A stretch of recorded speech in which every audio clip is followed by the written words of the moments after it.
He excelled in the Navy as a microwave telecom troubleshooter. Mr. Dollar has spent much of his life studying the works of Nikola Tesla, C.P. Steinmetz, J.J. Thomson, and others in great depth. He is the author of several significant books on electrical theory. He has constructed and restored a number of extraordinary devices based on Tesla and Alexanderson's research. Eric Dollar currently provides consultant services to the electric utilities. Please welcome Eric Dollar. Very.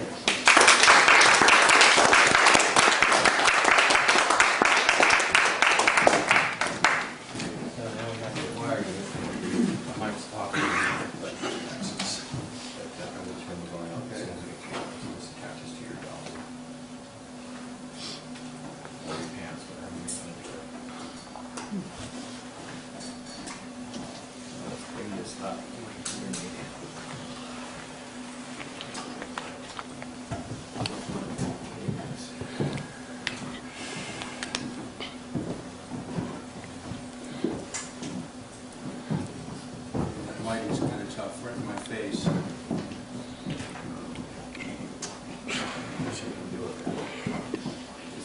Oh, let's get. Does anyone have a cap? A baseball cap for Eric? Yeah. Okay. Actually, no, I'll be okay. You sure? So let's see where the video stuff is ready to go. Ready to go. Okay, so we have the first picture. Okay, so we're going to start off with the quotation by Heaviside here. Heaviside had an interesting way of starting off this chapter in electrical engineering by telling little stories. So here we have the story. The following story is true. There was a little boy and his father said, "Do try to be like other people. Don't frown." And he tried and tried, but could not. So his father beat him with the strap, and then he was eaten by the lions. Reader, if young, take warning. By his sad life and death, for though it may be an honor to be different from other people, if Carlyle's dictum about the 30 million still be true, yet other people do not like it. So if you are different, you had better hide it and pretend to be solemn and wooden-headed until you make your fortune. For most wooden-headed people worship money, and really I do not see what else they can do. If particularly you are going to write a book, remember to be wooden-headed. So be rigorous, that will cover a multitude of sins, and do not frown. There is a time for all things, for shouting, for gentle speaking, for silence, for the washing of pots and pans, and the writing of books. Now let the pots and pans go black, and let's set to work. It's hard to make a beginning, but now it must be done. So this is where we begin, the advice of Paul or Heaviside. So we go right back to the origins of science, which brings us to two people, Plato and Aristotle. But first, let's go back to Steinmetz. This is the guy who basically we're talking about. He invented the mathematics that allowed a picture and engineerability of electricity that was beyond anything that any of the great mathematicians or scientists or anybody from that era could do. This is about 1900. And then in our next shot, this is the other subject of our talk, is electricity in its wild, pure form. You're looking at about 100-foot long, 440,000 volt, 1,000 ampere electrical discharge that just doesn't want to go away, but continues to grow. These are the things that the electrical power industry was almost brought to its knees on, trying to tap or prevent these type of situations from happening in the electrical system, and Steinmetz was the one that figured it out. Okay, the next shot.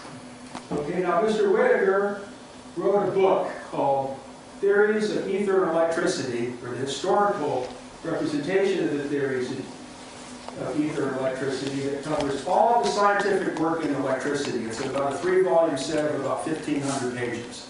If anybody wants to see where all these ideas came from about the ether, about light, about relativity and quantum, this is the guy that cataloged the whole thing in a way that is just absolutely mind-boggling.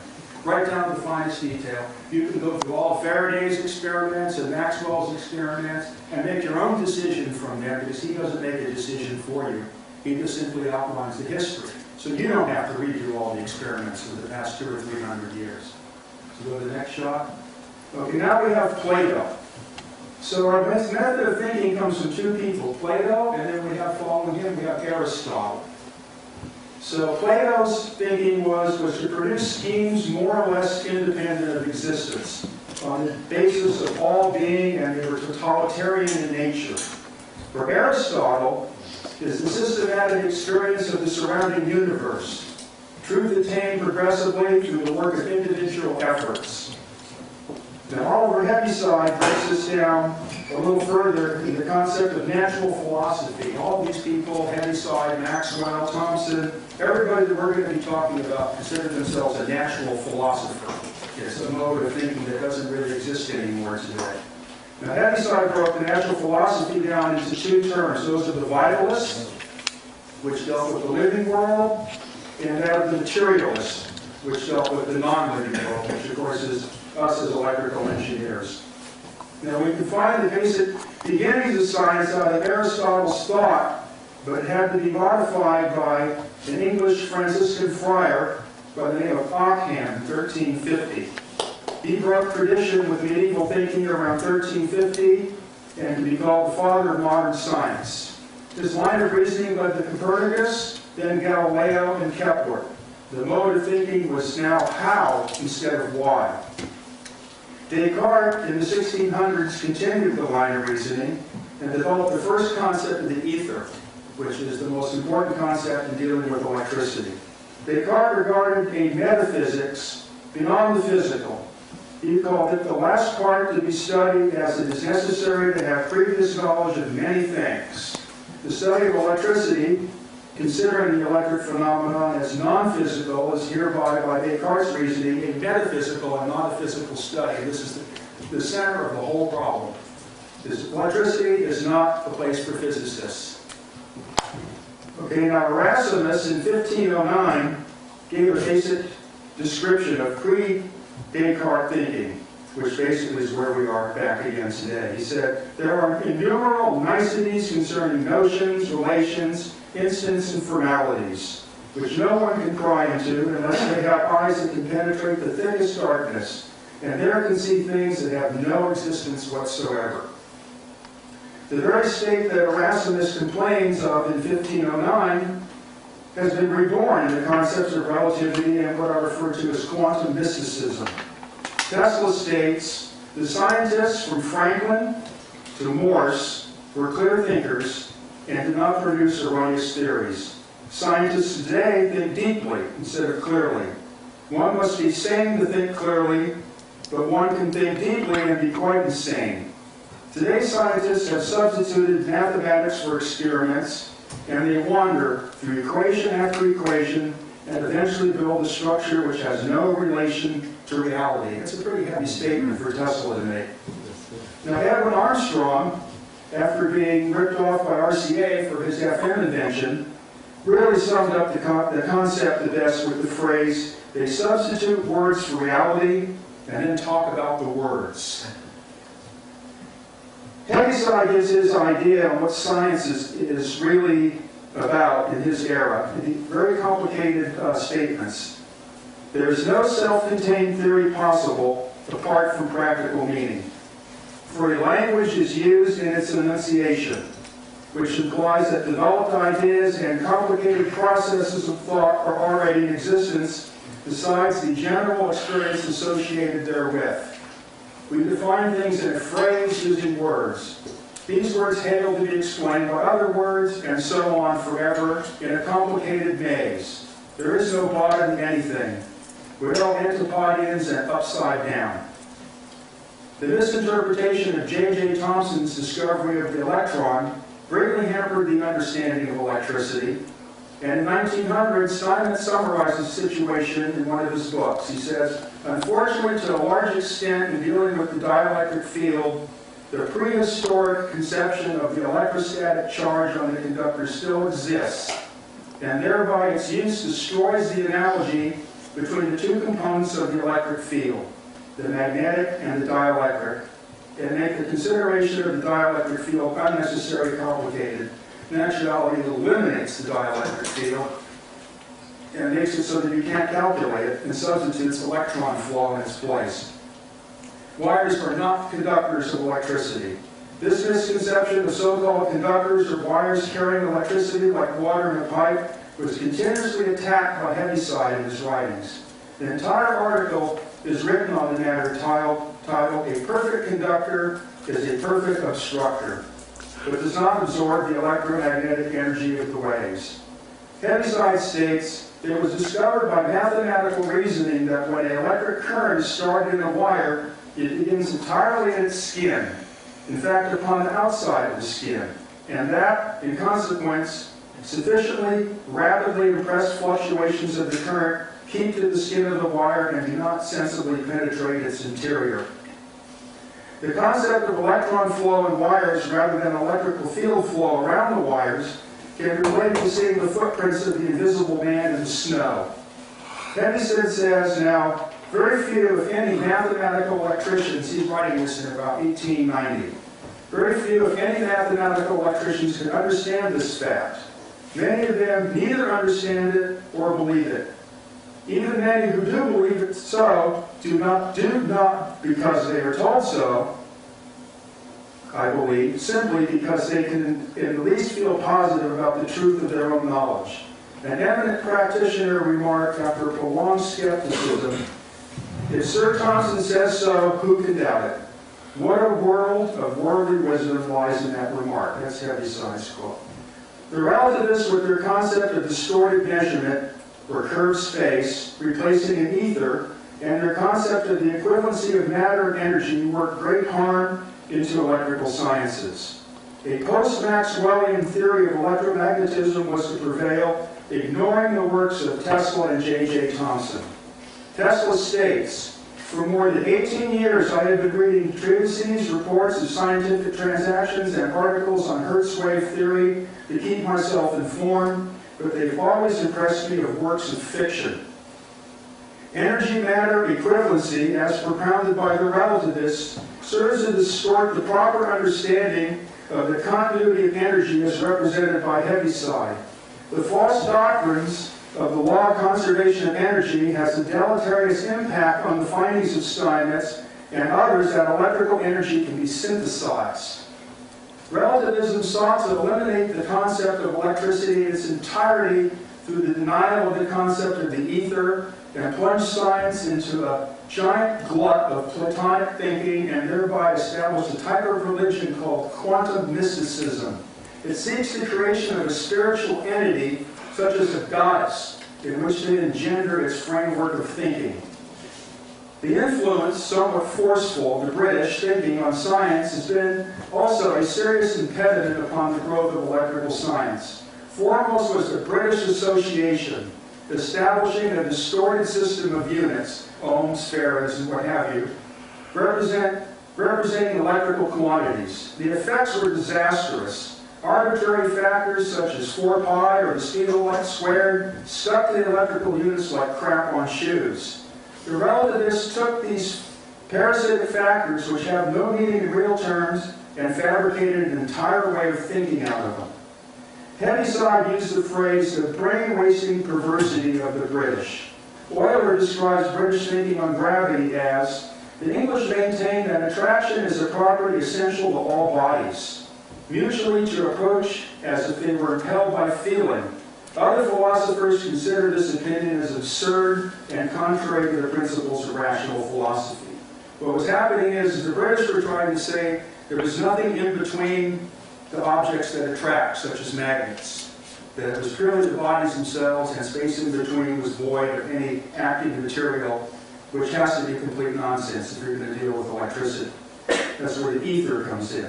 English natural philosophers such as J.J. Thomson totally ignored the work of Americans such as Tesla. In fact, racial and national conflict played a major role in what would be established as scientific thinking.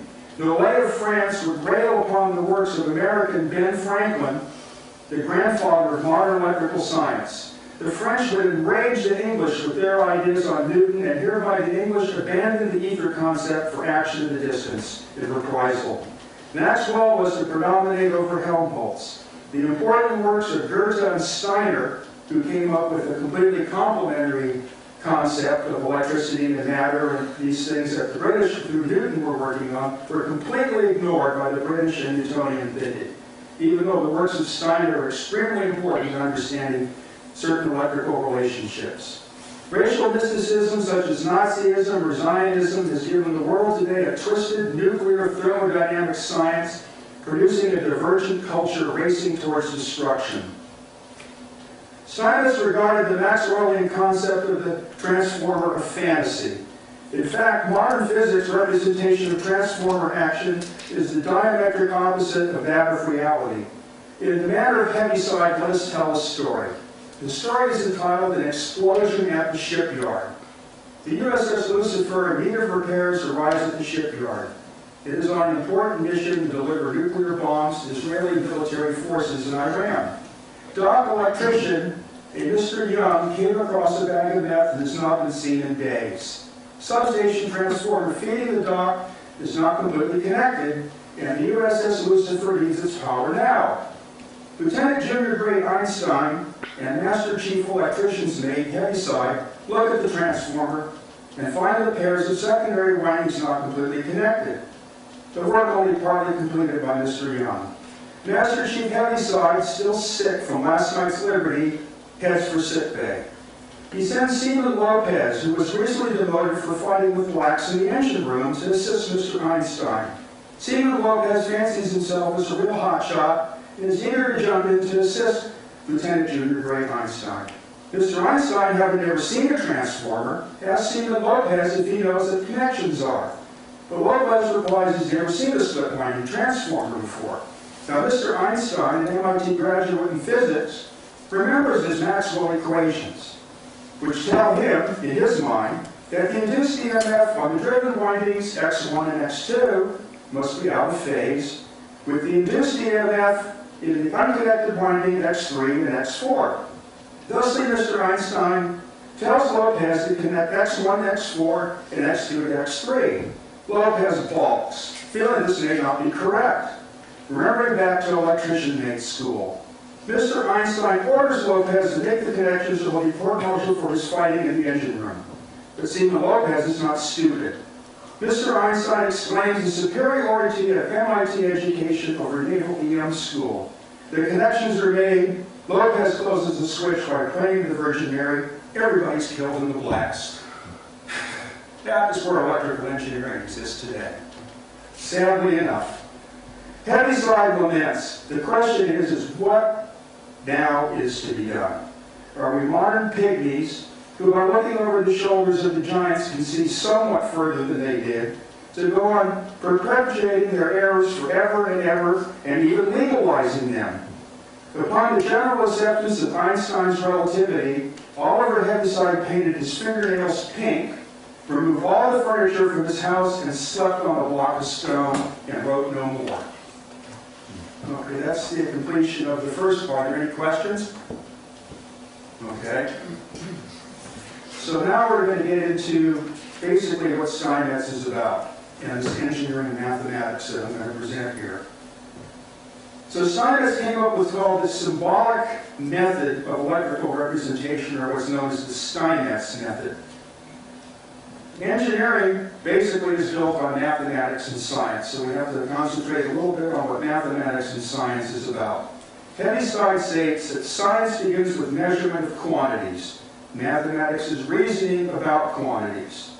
Heaviside states electrical engineering deals with electrical energy and its flow, that is, electric power. Electrical engineers can be described as the goal-oriented utilization of the principles of mathematics and science. Theory must follow experience. Tesla complains that a spell cast by delusive theories has worked harm into the proper understanding of electricity. Heaviside advocates a somewhat forceful approach towards the correction of this type of problem, stepping on toes as one goes on, which is basically the air of this particular talk I'm giving. This might be the conversion from Heaviside to Michael Savage. To quote Heaviside, this seems strong language, but as Professor Tate tells us, that it is almost criminal not to know several foreign languages, which is a venial offense in the opinions of others. It seems necessary to employ strong language when the criminality is more evident. It must be severe and logical. This is why Heaviside was eventually banned from writing, at least for a while. Upon giving up, Tesla states, I am unwilling to afford to some small-minded and jealous individuals the satisfaction of having thwarted my efforts. These matter to me no more than microbes of a nasty disease. My project was retarded by nature and the world was not prepared for it. But the same laws will prevail in the end and make a triumphal success. I think you can see from the beginning of my talk that none of these people are very happy. Has anybody got that idea? If you mix Mike Savage and physics, that kind of gets the idea across. What's that? If you mix Mike Savage and physics, that does get the idea across. Okay, so now we're going to get into Maxwell, Heaviside, and Steinmetz, and how the electrical process was picked up by them. For 2,000 years, as Mr. Whittaker tells us in his book, the attractive power of amber had been regarded as a virtue peculiar to that particular substance, or possessed by at most one or two others. Amber being where you rub the material and it picks up the little pieces of paper, the original electrical experiences of the Greeks. Gilbert proved this view to be mistaken, showing that the same effects are induced by friction in a quite large class of bodies. A force which manifests in so many different kinds of matter seems to need a name of its own, and accordingly, Gilbert gave to it the name electric, which it has ever retained. So the birth of the word electric then became established in 1646 AD. Michael Faraday, in 1831, makes public his theory of an electrified ether consisting of polarized corpuscles forming tubules of electric induction. He begins the study of the analogies between motional and statical electrical currents. Here begins the science of electricity. James Maxwell, in 1855, at the conclusion of Faraday's research and development of the continuous ether concept, sets out to construct a mechanical model of electrodynamic actions. He wrote, by careful study of the laws of elastic solids, the motions of viscous fluids, I hope to discover a method of forming a mechanical conception of this electronic state adapted to general reasoning. It has been said that Maxwell took the math to Faraday. The impact that Maxwell's ideas had on the emerging electric science was truly profound. Utilizing the recently developed ideas of Newton, Leibniz, and Hamilton, Maxwell produced a mathematical concept of electricity, one that stands to this day.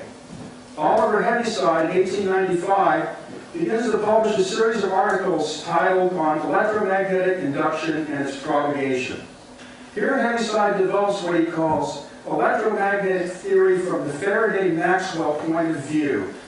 By 1888, Heaviside was banned from publishing through the efforts of a Mr. Priest of the British Post Office Telegraphy Administration. Heaviside was called a disgrace to the Royal Society. However, Oliver Heaviside established electrical engineering as we know it today. Heaviside finds that the Maxwellian ideas are so cumbersome and overly mathematical. A developed mathematician himself, Heaviside begins development beyond the concepts of Maxwell. Heaviside states, what is Maxwell's theory? Or what should we agree to understand by Maxwell's theory? The first approximation to the matter is to say, there is Maxwell's book as he wrote it. There is his text, and there are his equations. Together they make his theory. But when we come to examine it closely, we find that this answer is unsatisfactory. To begin with, it is sufficient to refer to papers by physicists written, say, during the 12 years following the first publication of Maxwell's treatise, to see there may be much difference between the opinions of them as to what the theory is. It's seen differently and by different men, which is a sign that it is not set forth in a perfectly clear manner and unmistakable form.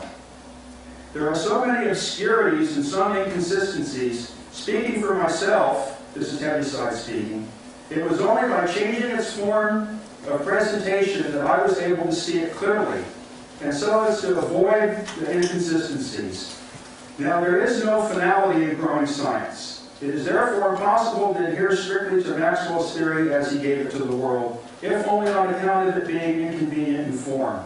But it is clearly not admissible to make arbitrary changes in it and still call it his. He might have repudiated them utterly. But if we have good reason to believe that the theory, as stated in his treatises, require modification to make itself consistent, and to believe that he would have admitted the necessity of the change when pointed out to him, then I think the resulting modified theory may well be called Maxwell's. This is where Heaviside began his 1,500-page book called Electromagnetic Theory, which is basically the icon of electrical theory and science. Everything today basically rests on it. Heaviside published his 2-volume work called Electromagnetic Theory, it went to 3 volumes, in 1892. Here he developed his reconfiguration and extension of the Faraday-Maxwell concept of electricity.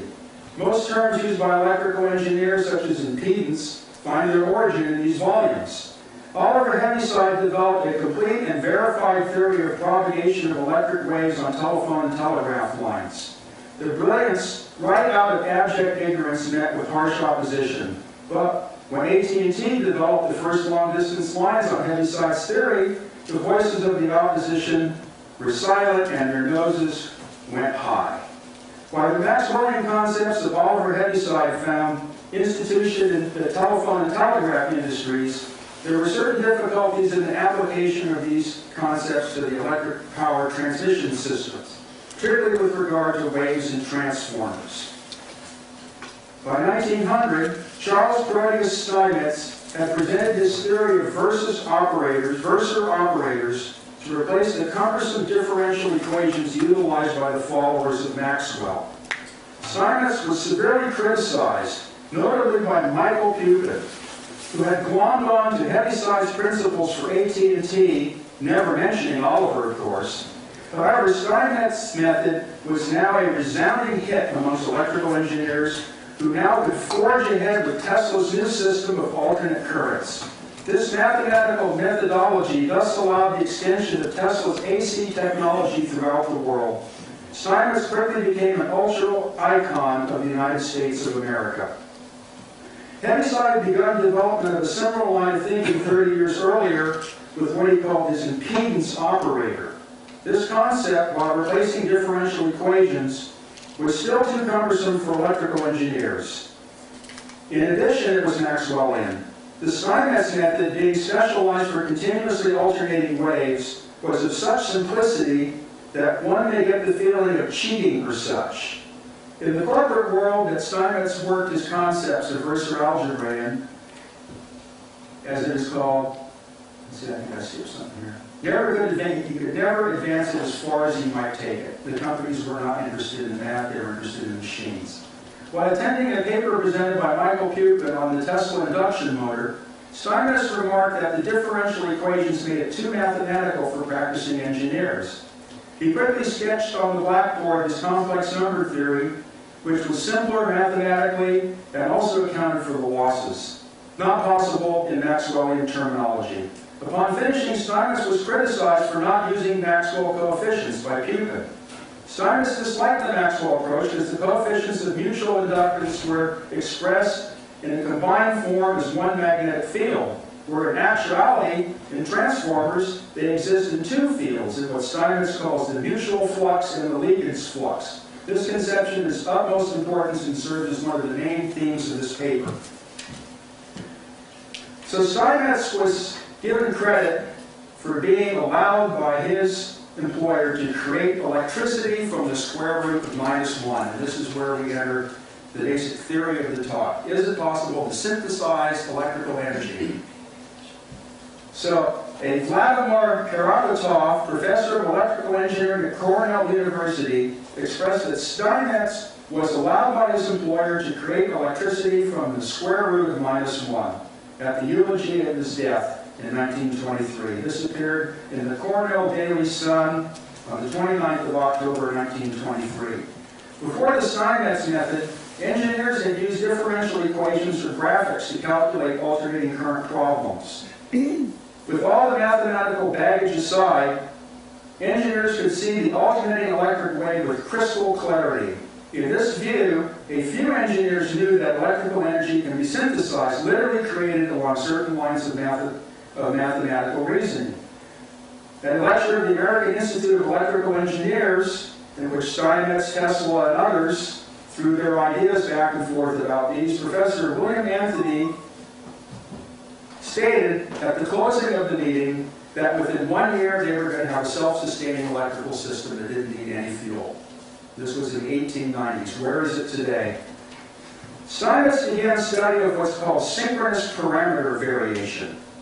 The meaning of this is the variation of energy storage coefficients, such as inductance or capacitance or resistance, with respect to a point in time on the AC cycle, is the cause of what Steinmetz says, is caused by what Steinmetz says, the lack of uniformity and pulsation of the magnetic field, causing a distortion of the induced EMF of open circuit as well as under load. The pulsation of reactance causing higher harmonics under load. He's speaking about generators and motors now. The pulsation of resistance causing the same harmonics. That was the big flame you saw at the beginning, leaking off the disconnect switch. Now, the normally constant or time invariant coefficients change in value with respect to time. Now we have a peculiar set of dimensions of henries per seconds, ohms per seconds, farads per seconds, and Siemens per seconds. And this is where the concept of the law of conservation of energy comes apart. Because the energy is appearing and disappearing in these relationships without any equality or connection anymore. Energy can either vanish or energy can appear in the system. Steinmetz states in Article 241 of his theory and calculation of alternating current phenomena, published in New York in 1900, the following. We find here a case of a circuit in which the power factor, that is, the ratio of watts to volts amperes, differs from unity without any phase displacement in the phase of the cycle. That is, while the current and the EMF are in phase with each other, but are distorted, the alternating wave cannot be replaced with an equivalent sine wave, since the assumption of equivalent sine wave would introduce a phase displacement of an angle that doesn't exist. This condition made itself apparent in the line switching equipment of the primordial electrical industry. Let's see if we have something. So this is a prime example of what happens. Okay, we're trying to turn off a 220,000 volt power line. This is the switch. It stands about 50 feet high. Now what they've done is, in order to eliminate the oil tanks, which normally break the day discharge, they're using vacuum columns. And what it is the mechanism breaks the circuit inside the vacuum columns. But being that there's no gas or oil or anything to carry the current through to the zero part of the cycle, the voltage tends to, the voltage tends to raise to infinity, trying to maintain the power flow. This is where the switches start to explode as they're opening here. Now normally these cells here break the electrical circuit in the vacuum so there can be no arc, but that's kind of the last thing you want to do because the momentum of the electricity will come thundering back down the line to try to keep it going. And what I just read from Steinmetz is in the actual arcs where the switch contacts are breaking open, if you start to get energy anomalies in these arcs, and the system goes into a cumulative oscillation and continues to accumulate energy until something blasts. So as we go through the opening of the switch, you can see where now the fire has jumped across and there's no way to stop the flow and it's just accumulating. I think we've got one more shot before it explodes. There we go. Now it's getting ready for the final blast. And then the final shot, that's another switch. Okay. That's the final shot where it shorts out the power line. The intensity of the light's so great that the camera can't really, it's shorted out the camera. So you can't really see you can't see it at this point very clearly. It buzzed it out, but that's a lot of power there. You're talking about the electrical discharge there is probably equivalent to maybe 20 locomotives running full bore, hauling trains over the Tehachapi Pass. But I'm sorry, I just want to get this right, because it's interesting. A plasma is established inside these vacuum switch chambers? No, the whole idea is to have no plasma. Right. But being that the current is not cut off at the zero point in the cycle, as the electrical momentum starts to come thundering back down the line to maintain the current. So plasma is created in these process. No, the inside does not create a plasma, but the problem is the voltage gradient goes so high. Can we go back to the first one? When it first starts to blow, okay? What happens is it's the voltage gradient now, the electric field around this. We'll get into it later. This is not just objects in isolated No, I get space. that. That's right. The electric field, the density has become so severe, okay, that it has to strike out in the atmosphere to create a plasma because it can't create it in the switch. So you might have an electrical field here in the order of maybe 10 or 15 volts per megavolts per centimeter. And so the fire breaks out. See, normally when the switch opens, the remaining fire is dissipated in these opening arms. As you see going through the video, it goes step by step. These were live pictures, but we didn't have they're stunning to watch move. So you can see now the arcs have come off the switch and now found their way back to the line terminals. And there's no way to stop this now. And then the arcs are changing resistance. This is the key thing. The arcs are cyclically changing their resistance with respect to time on the alternating current cycle. And in the process of doing this, they're creating an imaginary, or I wouldn't say imaginary, but another dimensional energy that has to come out into this dimension. And this is a process very worthy of study. This is what Steinmetz is mentioning here in Article 241. Then I would like to wonder one thought. Because a lot of folks keep getting, like Art Bell, for instance, keep getting these mysterious voltages occurring on their antenna arrays, is that related to this concept here? No, not directly. But it does indicate that there's something else coming in from a different dimension set, maybe. Well, what it is basically mutual induction to the ionosphere and the sun. And those electric fields are always changing, but it is an electrical gradient. But there's no plasma other than the sun itself. But then we're getting into a system with much larger dynamics and more factors come in. Study by concept. Right. Okay, so let's see. Okay, the condition made itself apparent in the line switching equipment of the primordial electric industry. Large transmission lines and substation transformers refused to be de-energized without some large fire or blast. This is a substation going up when they couldn't turn it off.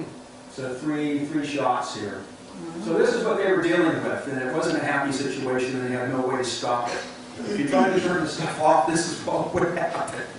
And people got unfriendly about it, not alone the people that paid for it. In addition, it was not as if they were creating their own energy. Let's see, I left off something here. AC power distribution could not progress because of this condition. It was as if they were creating their own energy, and this energy would not appear on the switchboard instruments of the power system. Energy now had a new meaning, and engineers felt a new era in the process of making. This is when Steinmetz wrote his next famous book, was on this topic. Situation came to a head to a crisis level for both Genie and Westinghouse, who were pointing fingers at each other that their line switching equipment was, the other guys was bad and theirs was good. And they couldn't share the deal, so when the whole thing blew up, they had to start pointing fingers. So what happened is the electrical system for the Manhattan Elevated Railway is what we're talking about. So the Manhattan Elevated Railway blast and ensuing shutdown in 1903. At the time, it was the world's largest steam-driven electrical generating plant. The capacity was 40 megawatts with a voltage of 11,000 volts from phase to phase. Seeing static discharges and surge arresters began at one railway substation, and then another railway substation. Shortly afterwards, a massive underground blast raised the street around the splicing manhole. Many of the 5 megawatt alternators suffered damage. Upon analysis by Steinmetz, it was that a progressive or cumulative oscillation had developed, evading station voltmeters. This oscillation cohered at 270 cycles a second in the entire electrical system with a wave crest of 120,000 volts. That's a lot of buildup over 11,000 volts. And the final fault current was a fault current of 9,000 amperes. So we're talking about a pretty good bang. That's why the whole street lifted up 2 or 3 feet. Out of this work, Steinmetz developed the synchronous condenser, a type of dynamotor that one may be tempted to call a free energy device. This machine is utilized by the utility companies to provide part of the power to their transmission system that would otherwise have to be produced at the distant generating facility and thereby cause a waste of power in its transmission. So basically, the electrical power industry is in a certain sense already using so-called free energy concepts because it's inherent in the distribution system itself when it gets to a certain size. And you're using the synchronous condenser, which is a very large synchronous motor that's immersed in hydrogen gas. The reason it's immersed in hydrogen gas is to cut the windage down, and hydrogen is a heavy absorber of heat. So they can keep the machines cool and they can keep the windage losses down. The motor only connects to itself electrically. And through this synchronous parameter variation, what this motor does is become a generator by working its own phases inside and supplies all the magnetizing power for the system necessary to keep the transformers and transmission lines magnetized. And between the synchronous condenser and the substation at the distance n, through my experiments, I've determined that energy is actually synthesized in the space between the wires in the magnetic field. Now, I did an experiment with this when I was at the Richmond shipyard. I took there was 10 synchronous motors in an air compressor plant. Each one stood about 15 feet high. They were 500 horsepower machines. The air compressors were all unloaded so that the motor could spin freely. And then we attempted to turn one of the kilowatt-hour meters backwards. They call it the kilovolt ampere reactive meter that measures how much your induction motors and what have you are pulling magnetic power out of the system, keeping the wires up. So we created roughly about a 5 megawatt reverse wave. Okay, and the meter was pinned so it wouldn't go backwards, which is what you would expect. So we kept raising the power level. Well, this power worked its way down Canal Boulevard. And then the plant engineers at the various Shell and Oil Standard and all the rest of the pumping facilities here probably heard their motors starting to sound much more musical as they started absorbing up all this magnetizing force. When it found its way back to the bus bars in the substation, the reverse power relays opened up the 110 kV circuit breakers on the primary side and shut the city of Richmond down. So I think that was a successful experiment. Steinmetz only professed to go so far in the area and was prohibited by his employer, General Electric, to divulge company secrets. The implications are power systems that can become partially self-sustaining. When asked by GE if Steinmetz thought that he might have some new type of electricity, his reply was no, but I think he was lying. So Tesla gets into the concept of electricity here, and we're going to start taking it apart pretty soon and get into the details of it. So hopefully everybody will leave here with some kind of picture in their mind of what electricity is and how it works. So Tesla states in a lecture before the American Institute of Electrical Engineers in 1891 the following: I adhere to the idea that there is a thing which we have been in the habit of calling electricity. The question is what is that thing? For what, of all things, the existence of which we know we have best reason to call electricity. We know that it acts like an incompressible fluid, that there must be a constant quantity of it in nature, that it can neither be produced nor destroyed. And what's more important, the electromagnetic theory of light and all the facts observed teach us that electric and ether phenomena are identical. The ether at once suggests itself, therefore, that electricity might be called ether. Remember that we must remember that we have no evidence of electricity, nor can we hope to get it, unless there's gross matter present. Electricity, therefore, cannot be called ether in the broad sense of the term, but nothing would seem to stand in the way of calling electricity ether associated with matter or bound ether. This was Tesla's idea of electricity in 1981. 1881. This is 1891. Sorry. So Whittaker states that age which preceded the birth of Descartes in 1596, and that in which he lived, was marked by events which greatly altered the prevalent conception of the world. The discovery of America, the circumnavigation of the globe, the invention of the telescope, and the overthrow of the old system of astronomy. And general dissatisfaction with scholasticism, and to make plain the need for a new structure. This is what Descartes set himself to erect. Now, one of the problems of natural philosophy was to account for the actions transmitted between bodies not in contact with each other, such as with magnets. To accept these as occult influences would have been contrary to his principles. This implied that bodies can act on each other only when they are contiguous.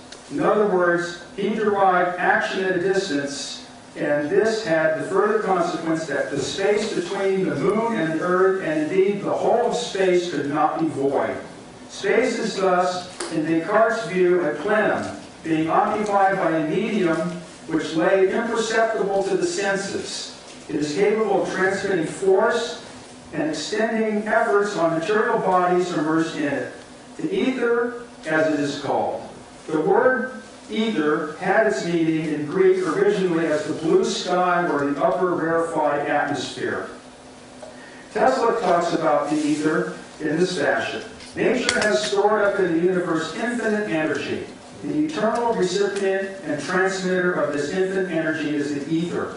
The recognition of the existence of the ether and the functions it performed is one of the most important results of modern scientific research. It has been for the enlightened student of physics what the understanding of the mechanism of the steam engine is for the barbarian.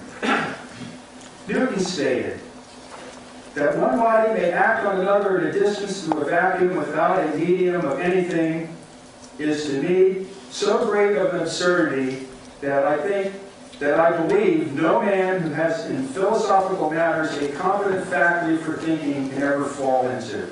Thusly, under the advice of Newton and Tesla, why should the electrical engineer fall under the sway of Einstein and the quantum mystics? Okay, now if we want to get into the ether, that's going to be our first project here. Let's get into some basic physical relationships that work in that kind of way. Okay, basically, we'll deal with what are called the 5 states of matter. Okay, we have the first state, which I would call the last state, or the bottom state of matter, is solid, or the elemental earth. The second state of matter is a liquid, or the elemental of water. The third state of matter is a gas, or the elemental of air. The fourth state of matter is plasma, or the elemental of fire. The fifth state of matter is an ether, or you might say the pre-elemental of prana. The kinetic theory of gases can give one an idea of ether concepts through pressure, temperature, volume, and mean free path. Faraday wrote on action at a distance again, matter cannot act where it is not. And I concede the idea of magnetic lines of force or curves whose direction at every point coincide with the direction of the magnetic intensity at that point.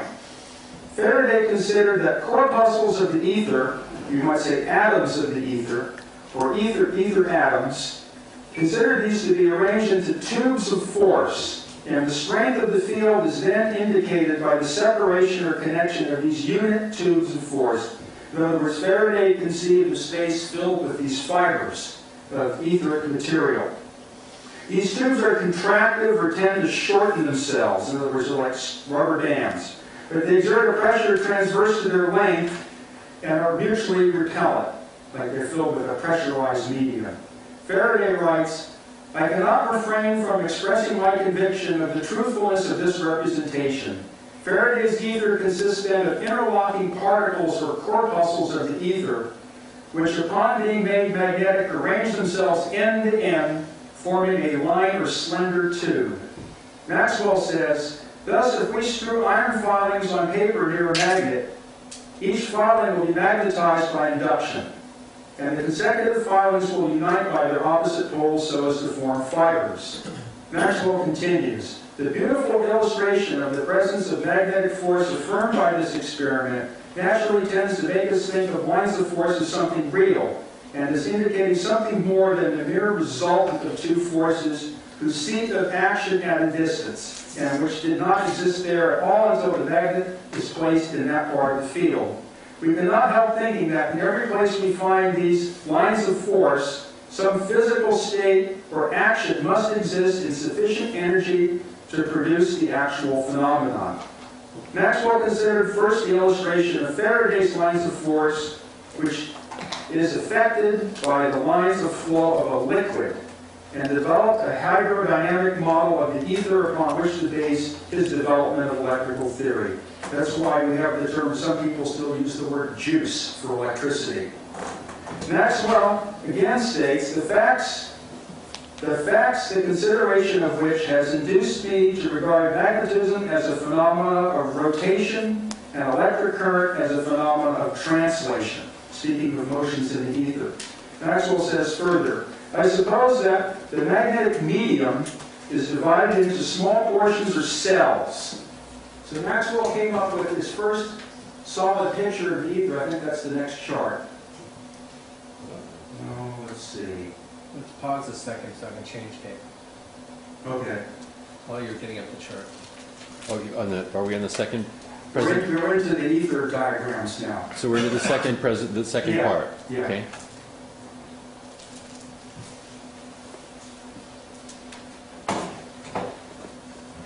Okay, we're recording. It was really difficult to put all this together. There we go. So I think Maxwell's comes. So these are our basic lines of force that we're talking about. They don't show up too clearly on the screen. There we go. So if we have an electrified wire, the wire is not carrying the electricity, but it's this induction in the space surrounding the wire that represents the electricity. The radial lines are what are called the electrostatic, or as Faraday called them, the dielectric lines of force. The circumferential lines are the magnetic lines of force. And in every point in space, they exist at right angles to each other. So one is basically the antitheses or the denial of the other. This will be the repeating theme that we will see through this whole lecture, is the conjugate relationship between magnetism and dielectricity. Now, at every point at which these lines cross, where the radial lines cross the circumferential lines, this represents electromagnetic energy, and it is flowing into or out of the paper parallel to the axis of the wire. At that particular crossing point, we call that the unit of the Planck. And in Einstein or quantum ideas, it's called a photon. We go to the next one. Okay, now when we have a system of conductors which bounds the electric field, then it becomes trapped by the wires. That's why there's always more than one wire used in transmission systems, is to bound the ether between the wires. So now we have the radial lines of force are tending to pull the wires towards each other mechanically by shortening. The magnetic lines of force, the circumferential lines of force, are tending to fill the space between the wires and push them apart mechanically. At a certain stress point of the dielectric, which we would call the voltage, and a certain stress point of the magnetic, which we would call the amperage, the two forces counterbalance each other, and no force appears on the wire whatsoever, and this is called the natural impedance of the system, where the two energies are balanced out. We're going to get much deeper into this electric field. So if we're looking down the power lines, then this is the two wires. We'll get deeper into this later as we go down. Let's go to the next one. Okay, so here's iron filings around the magnet, and you can see them lining up with the lines of force. In fact, actually, I have magnets passed around. Does somebody have those? The idea is, are they passed around? I thought I heard somebody clicking on them. Is that you, Bob? You got the magnets? Well, if we don't have them, I wanted you to actually feel this, but we didn't have time to put together a good model. Okay, let me go on here now. Okay, so we haven't got the Maxwell cells. Let's keep going.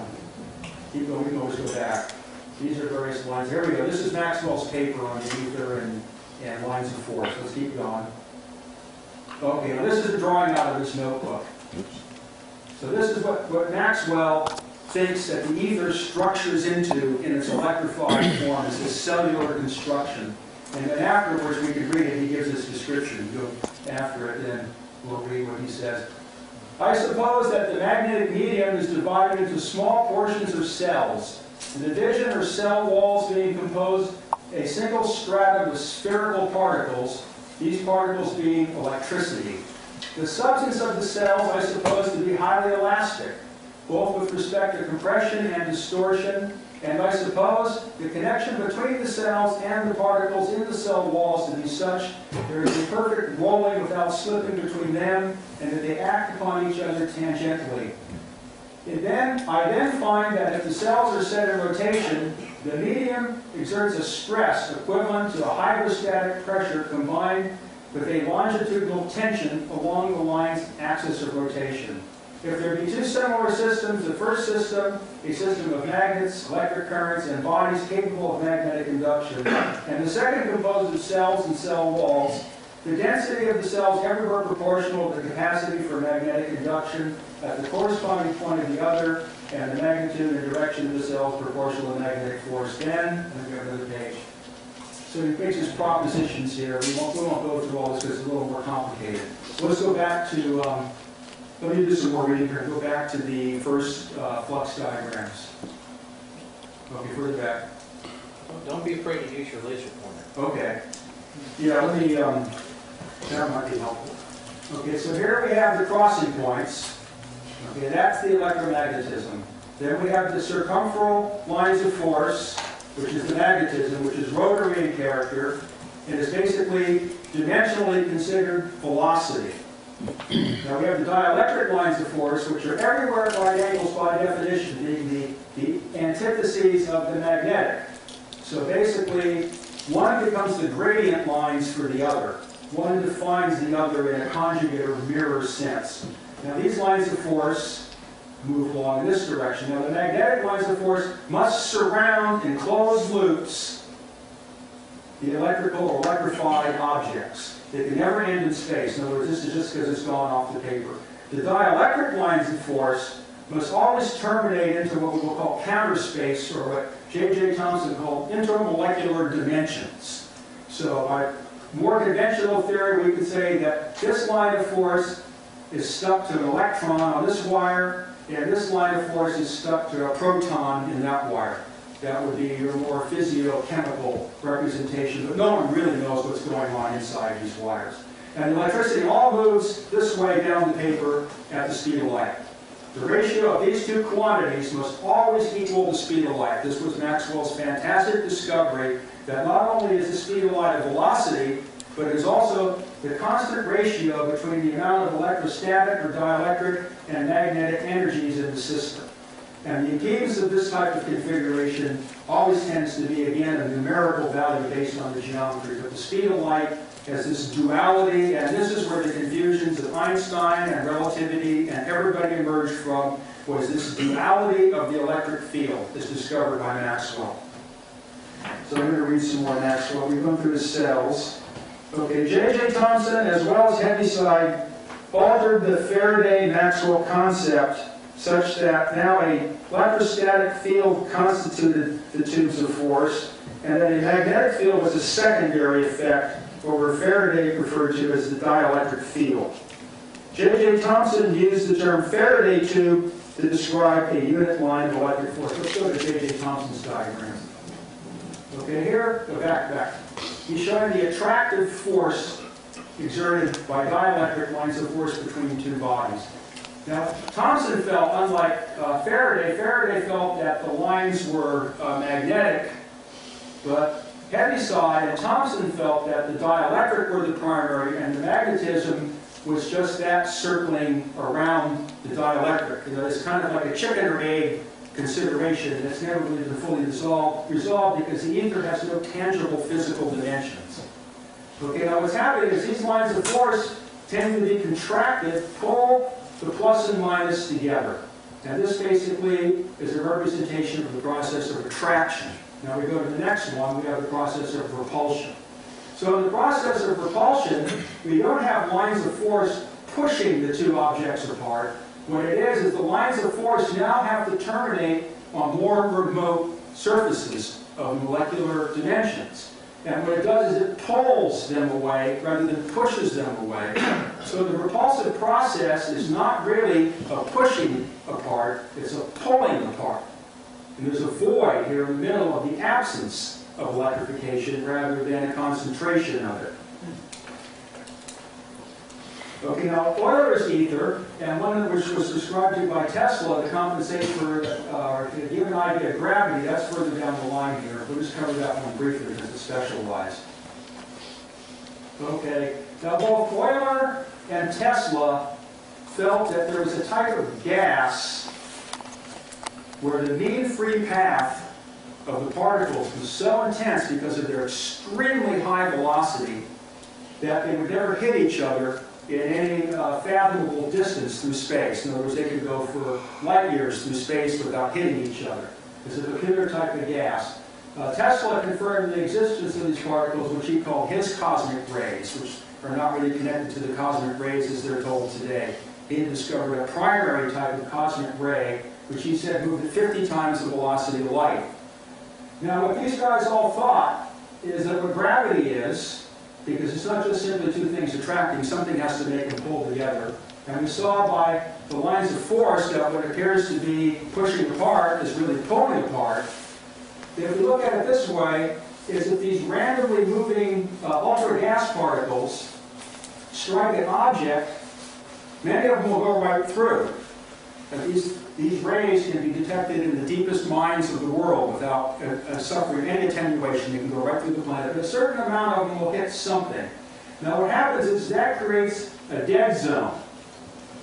So now you no longer have a uniform pressure of impacts around the object because the mean free path is so extreme that what it does is now this a void zone. You have more lines pushing here and more lines pushing here than you do here and here. And this is what causes objects in space to move towards each other, is they're actually pushed externally. It really is the most sensible view of how gravity operates. But it leads to some conclusions that are very unpopular. Because by this type of theory, all the planets and the sun have to be hollow. And people don't like to talk about that.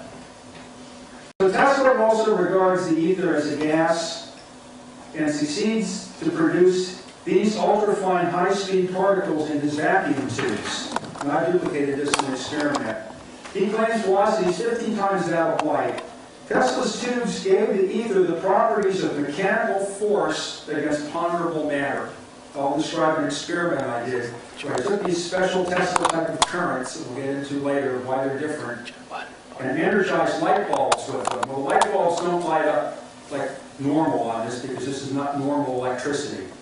So this kind of solar system or galaxy starts to appear inside the bulb with little suns and comets and stars and gradually becomes cumulative like these power line oscillations. And what happens in this process is that actually, even though the bulb has a vacuum, a partial vacuum in it, is the glass, when heated, starts to push out. Something is pushing the glass out. So what has been done is the ether now has been solidified into. I disregarded the existence of the ether as a reality, but changed horses when the concept of the ether was eliminated by the Einstein concept of distorted measurement of what is called relativity. A natural philosopher by the name of Lamore, at this point, says we should not be tempted towards a simple group of relations, such as Maxwell had tried to create, which have been found to define the activity of the ether by treating them as mechanical, a concealed structure in that medium. We should rather rest satisfied with having attained their exact dynamical relations and not be into describing a physical, because they're not physical. Okay. Now, it looks like I run out of material here for some reason. There we go, on the sheet. Okay, so I think we need to start going through these. It was very difficult to get all this together in time, and most of it got like lost or shuffled, or this talk came hot out of the oven. So let's go through here, and then I'll start talking about. Okay, now we're going to get into a more practical situation. So here we have a long-distance telephone line, a basic, simple reality. We're going to focus in on that. So we're going to look a little closer. I'm doing measurements on it with my car. You can't see the antennas. I think you can kind of see them up in the front. They're about 10 feet high.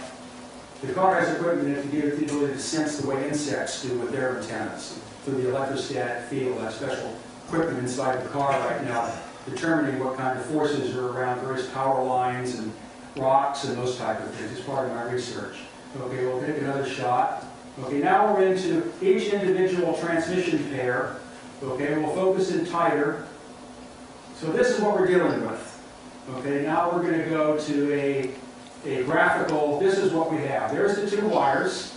Okay, and we have an impulse started at the sending end, going to the receiving end of the wires, and then the diagrams are the conversions of the ether in the space between the wires into what are called electrical constants of inductance and capacitance and resistance and conductance. And then the field diagram between those two wires, if we go back to the two wires, if we go back to the field diagram, no, back to the field diagram. Okay, now those are the two wires cut sideways, and these are the two wires going end to end. So let's go to the next slide. Okay, now we're going to start to take this space apart between the wires. So we're going to start with the quantity of total electrification, which we're going to call the Planck. Okay, and this quantity is going to be considered undivided. That's the basic electricity between the wires. Okay, and this consists of two parts. One is called the total magnetization in Webers, and that's the Greek letter phi, and the Greek letter psi is the total dielectrification between the wires in coulombs. So let's go back to the space between the wires so we can show where these things exist. There you go.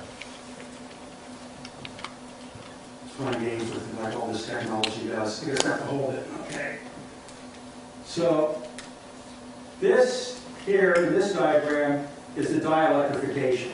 And we're symbolizing the totality of the dielectrification, in other words, the total number of lines of force in our system, which is the span between two utility poles, okay, with the Greek letter psi. The magnetic forces, which form the circumferential circles, we're taking the total quantity of that between the two poles, and we're going to call that the Greek letter phi.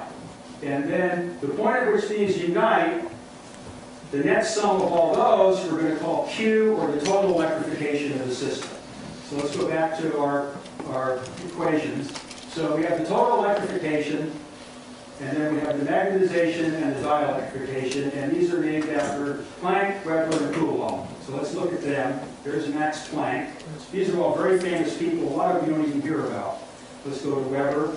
These are the guys that basically created our technology of today. And then Coulomb. Okay, let's go to the next.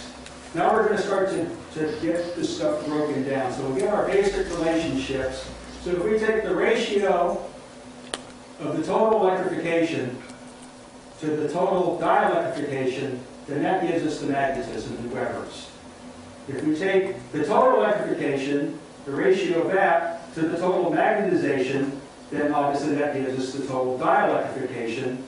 And the electrification is the unqualified product of magnetism and dielectricity. In other words, these are the two aspects of dielectricity. This is the outer space aspect of dielectricity, and this is the inner space aspect of dielectricity. Okay, let's go on. That X there, that's the cross product, not the... That means multiplication. Not the cross product. But not generalized, not qualified multiplication to any type of product. If I were to take a macro view of this, would I be looking from this interpretation as... You speak of this a little bit. If I were to take a macro view of this concept, because that's how I see this, I'd be looking at density patterns in the ether. Is that kind of what you're interpreting? Exactly. Okay, so then you have like flux patterns. Right. There's a waveform actually fluctuating through this ether. Exactly. Okay. Yeah, that's where I'm developing these ideas now. Just wanted to get the point. Right. Okay. Okay, now normally somebody mentioned cross products, so let's go back. Let's go back to Excuse me, that's centimeters to the fourth there? I just want to make sure I understand that. Go back to where you were a second ago. On the bottom on the right. We're not using that yet. Bottom on the right. I know, we haven't got there yet. Let's keep going back. We have to retrace our steps, because people are asking questions not to define. Okay, go back to the diagram. All the way back to the diagram. Okay, now this is what's called an electromagnetic configuration, but not, as we'll see later, not all configurations are electromagnetic. Now in this case, this is the cross product. But as we'll find later, the multiplication is more general than that. That's basically the whole crux of this talk, is to come up with the non-electromagnetic, or what we would call the Tesla component. So let's keep going then. Okay, now, okay, so this is we're basically just saying here that magnetism and dielectricity are the two components of electricity.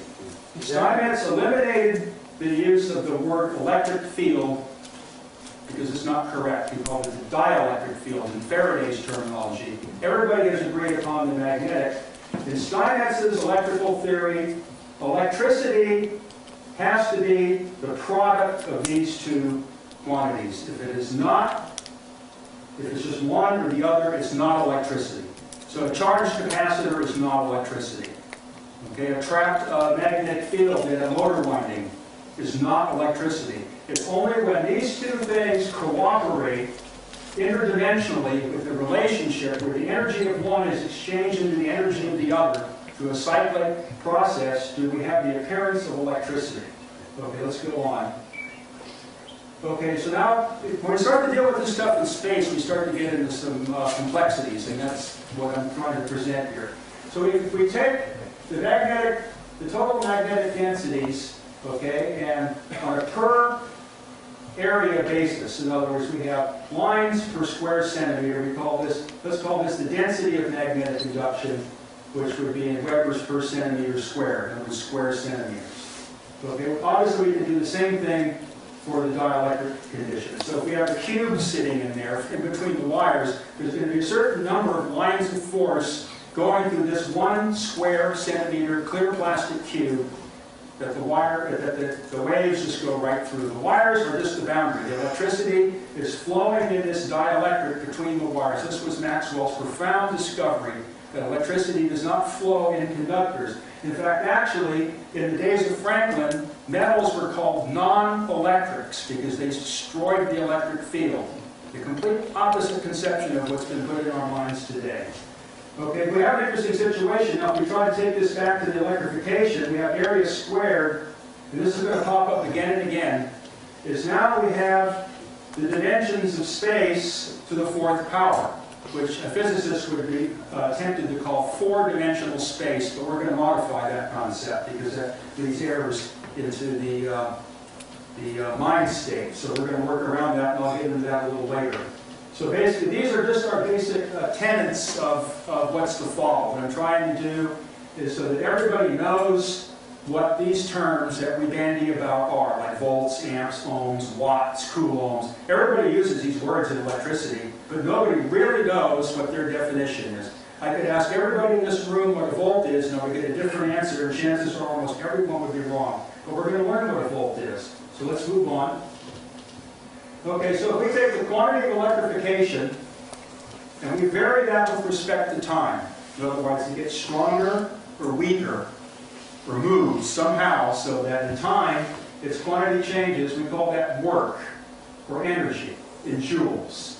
So in other words, energy does not have a primary existence in this electrical theory. Energy is actually a derivative. So we have all of our derivatives of electric fields here. So if we have the magnetism, the total magnetization, and we vary that with respect to time, by strengthening or weakening the magnetic field, that gives us E, electromotive force in volts. So that when someone asks you what a volt is the rate at which magnetism is produced or consumed in an electrical system. That is the definition of a volt.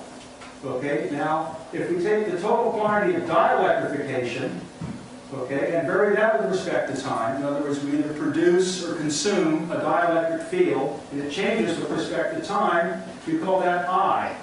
And that's called the magnetomotive force in amperes. Okay, now if we take the quantity of electricity and vary it to the time squared, or if we take the product of these two, which gives us this. In other words, this times this gives us this. We call that power P, or activity. P is the power, activity, in watts. So then we'll look at the people whose names we're using. So there's Joule, Volta, Ampere, and Watt. These are the people that conceive these ideas that we're talking about now. Okay, we'll go on to the next. Okay, now we're going to get into the proportionality of the situation. So if we have a magnetic field and we have a current which is associated with it, we take the proportionality between the two. That gives us L, or what we call the magnetic inductance. and that's given in henries. So the inductance of an electrical system is the magnetism compared to how much current is required to produce it. So if I can produce 100 units of magnetism for 1 unit of current compared to 1 unit of magnetism for 1 unit of current, the 100 units of magnetism for 1 unit of current would have 100 times the inductance of the other situation. So it's a basic proportionality. Now the same thing exists with the dielectric field. If there's a dielectric field and there's a voltage, or in this case a potential associated with it, then for every quantity of dielectric field, there has to be a certain amount of electromotive force that gives rise to that dielectric field. And we call this proportionality C, or the dielectric capacitance, in farads. So we have henries and farads. This is called inductance, and this is called capacitance. These are all things I think a lot of people have heard about, but never really got a definition of what they meant. These are basically geometric proportions determined by the configuration of the so-called conductors and insulators, and do not change with the actual quantity involved. It's merely the proportionalities of the quantities and their inner workings. Now, if we take the ratio of the electromotive force to the magnetomotive force, or current, we call that Z, or impedance, and this is given in ohms.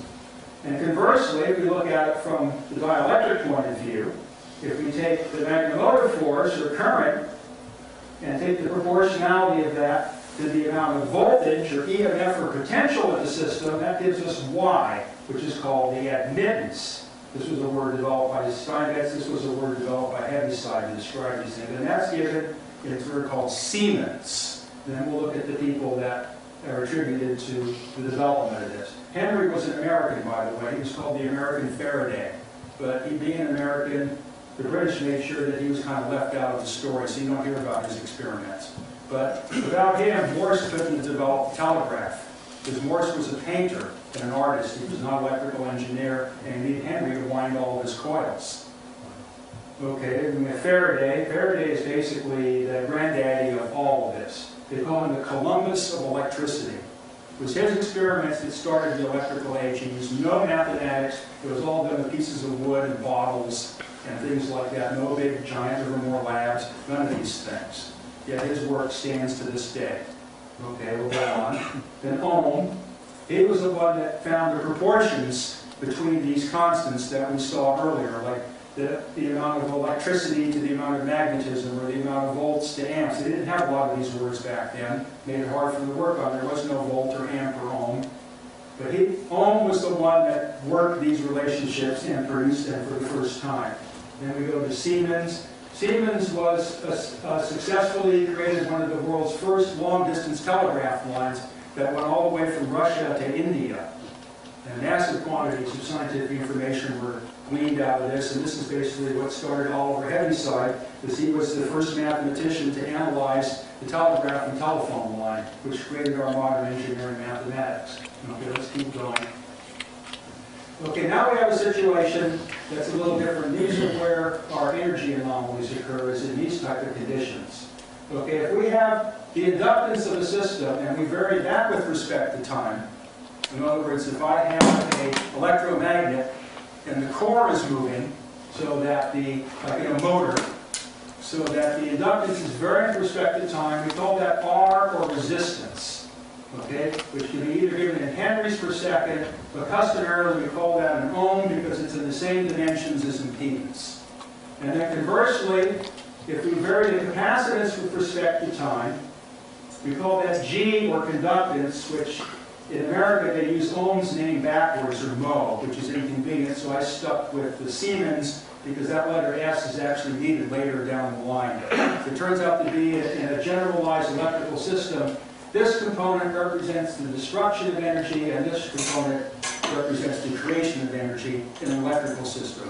Whether it either be synthesized, or it converts from electricity to mechanical, or it converts from mechanical to electricity, then these are the ways that it goes back and forth. So your light bulbs, your space heaters, your motors, your computers, all that type of stuff involve these relationships, so that the electricity can find its way out of the system and appear as heat or light or in some cases be dimensionally materialized and disappear completely from the system, which does happen. Okay, and if we take the product of these two terms, it gives us the dimensions of time squared. So if we take the square root of the inductance times the capacitance, that is how we derive what's called the frequency of oscillation. In other words, there has to be a time rate of energy exchange between the magnetic and dielectric field as they constantly dump from one into the other. We're going to get into the mechanism of that a little further down the line here. Okay, we'll go to the next. Okay, this is actually for a dimensional situation. We couldn't get that in the right spot, so we'll have to go back to it. Well, why are you doing that? What's that? Why are you doing that? It seems to me that what you're proposing is sort of like, in a sense, an antenna that can capture these fluctuations in the ether as a way of harvesting this other energy. Is that one way of looking at that? That might be like an extrapolation of it. But basically, what I've determined in my research and with this mathematics and experiments and other people's work is that energy can be taken apart or put back together. Or there. So if you have this potential for somehow capturing these fluctuation or density patterns in the ether, that in itself might be instigating what looks like apparent electricity. Right. Well, if you take the situation, okay, we're standing right now in what appears to be motionless space, right? Nothing's moving except for our basic, milling about. But the thing is the Earth revolves on its axis. So we're moving in a certain direction at 1,000 miles per hour. But then the Earth goes around the sun. Okay? So if the Earth is going around the sun, now we're up to about 60,000 miles an hour. That's how fast we're moving through space right now. Now, if we take how fast is the sun moving through the galaxies, okay, these numbers just keep on building up. Now, let's say we view this as a railroad train. Okay? Now, if I'm on this railroad train going 250,000 miles per hour, okay, and I take this thing and I throw it off the train, what's it going to do? It's going to make a big blast, right, when it hits the ground? If this thing is moving at 250,000 miles through space and it stops against the wall, there's no gun that shoots that fast. That is how much energy we have right now in our bodies, flying through space. But when Einstein talked about frame drag, he actually talked about the elasticity of a time-space continuum being manipulated or stretched by a knowledge body or by other forms of mass. So in a way, you're kind of poking at that idea. Well, I'm coming about it from a way where it's actually on physical dimensions and not with metrical dimensions. I'm going to get into that later. That's what those other guys. Let's go back to those diagrams. Okay, I was going to get a little coverage on dimensions here because this is part of where the mind virus appears here. It really has to be corrected. So let me try to read from this. The computer hated this whole talk and just fought it the whole way. So it's conspiracy. I have determined, I don't normally use that technology because it's repulsive to me, but I have determined what the creators of this technology are doing. They're introducing what we call nemesis into the systems, okay? And when I look at it, the people that create this technology are a bunch of geeks. And what it is they're creating their geekdom in the machine, and the geekdom feeds on your attention for what you're doing that doesn't fit into what these people like to hear.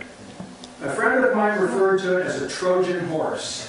I won't say any more about it, because that's exactly what it is. So everything you pretty much see here, I have been involved in this for about 20 years, but just about all this I put together on park benches as a homeless person here in San Francisco for 10 years. I didn't need any computers. It's quicker not to use the computer. You use paste, you use paper, and scissors, and a photocopy machine. So, okay. So let's go back to this. Okay, so we're going to deal with the concept of dimensions, because this is something to be cleared up before we go back to the ether. Okay, the definition of dimension. One of a group of properties whose number is necessary and sufficient to determine uniquely each element of a system of entities. That's kind of a choke of a definition. Now, the misuse of the word dimensions is where it's not the case. We're not using dimensions in this term. Okay? Dimensions are not to be defined or expressed as a directional measurement or a number of coordinates, such as a three-dimensional space. There's only one dimension of space. Hereby, space is a solitary dimension, that there exists only the dimension of space, space. Expressions like four-dimensional space-time or two-dimensional space have no meaning. Space-time, then, is simply the relation of two distinct dimensions, the single dimension of space and the single dimension of time. As an example, velocity is expressed as the ratio of the dimension of space to the dimension of time. That is, how many miles of space for over how many hours of time, miles per hour. Thus, velocity is expressed as a two-dimensional relationship. Now, if we take the dimensions of time, okay, we have two expressions of time in electricity. We're not confined to our normal so-called rational ideas of what space or time is. Space or time are basically measurement processes. They're not physical processes. So time can either move in a forward direction or it can move in a backwards direction. And in an electrical system, any generalized electric wave consists of a superposition of a wave going forwards in time and a wave going backwards in time, and the point in time which they cross is the crest of the wave. Okay? In the dimension of time, we move in an additive or a subtractive manner. In other words, our operator is +1 or -1, and time is multiplied by this operator. So time is either plus or minus. Space is entirely different, and this is where the problems start to appear in electrical research. Okay? Space, in this case the letter L for length, is now the operator exists in the exponent. So we have outer space, or we have inner space. So it's plus and minus in either it's in an outside space, like the space of real estate in acres, or it could be an inner space, such as in between the molecules and electrons inside a transistor. So inside the transistor, we have a condition of inner space, or what's Rudolf Steiner called counter space. That's the term that I use for this, is called counter space. There's space and counter space. But in order to make it truly a duality, we call one outer space, which would be the space outside the wires, and then we have the inner space, which would be the space inside the wires. And we have the exact same condition in the ether. Okay, if I take space, I can take space such as, I can represent that blackboard by a certain number of square centimeters, and that is in the dimensions of outer or space. But if I take a ruler and I look at the space in between the lines, I call that inner space or counter space. So space is measured in centimeters. In this case, in other words, it's to the positive exponent, but counter space is measured in per centimeters, in other words, to the negative exponent. So this is a very important consideration. Now we go to the next one. There's two systems of logarithms that are in general use. The upper system of logarithms, which gives us our normal trigonometric functions of sines and cosines, and also can give us our hyperbolic sines and hyperbolic cosines. And it's based on a Newtonian mathematical operation where you go through this process, and that is the way you express your so-called trigonometric relationships. It makes the equations work. In other words, I can have 2 pi radians, and that tells me that that's one circle, but it has to be in this basic mathematical form. But there's another one that's called the golden ratio. Now, what's interesting about the golden ratio, that is this particular expression. Now, in the golden ratio, we find that if we have the golden ratio, which is, say, the letter A, just to represent that specific ratio as a quantity A, if I subtract it from 1, I get the same answer as if I take that A and I raise it to the -1 power. So if we go back, the golden ratio, ultimately, this is one of my projects I'm working on now that I have no more equipment. I won't even get involved in mathematics. We come up with a system of logarithms that utilizes the golden ratio to attempt to bring these two dimensional representations together.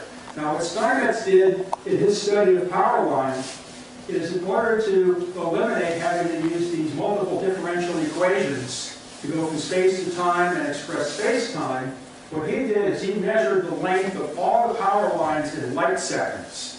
And by making his measurements in light seconds, instead of meters or centimeters or cycles per second or these things, what happened is then all of a sudden, these two dimensional relationships unified, and Steinmetz was able to calculate and visualize and explain electric waves traveling in these phone lines and power lines that no one had even knew existed.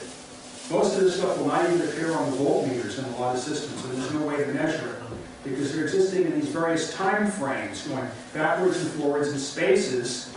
And Steinmetz came up with a much more advanced theory of electricity that, unfortunately, was never allowed to complete. But he started on it, and it's something to work with. So let's keep going here. Then, where do we leave off? Okay, now we're going to go into this actual capacitance and inductance. So the phenomenon of capacitance is a type of electrical energy storage in the form of a field in an enclosed space. This is what we've already seen in our ether diagrams.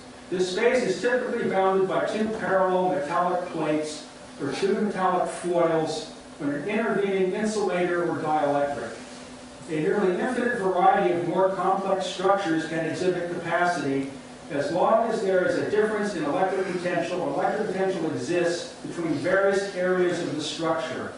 The oscillating coil, or Tesla coil, we refer to oscillating coil, represents one possibility as to a capacitor of more complex form, and this is what we're getting into here, because it's all going to lead up to Tesla. Okay, let's keep going. Okay, the perception of capacitance as used today is wholly inadequate for the proper understanding of this effect. Steinmetz mentions in his introductory book, Electric Discharges, Waves, and Impulses, to quote, and we've already gone through this about the electric charge, so let's keep going.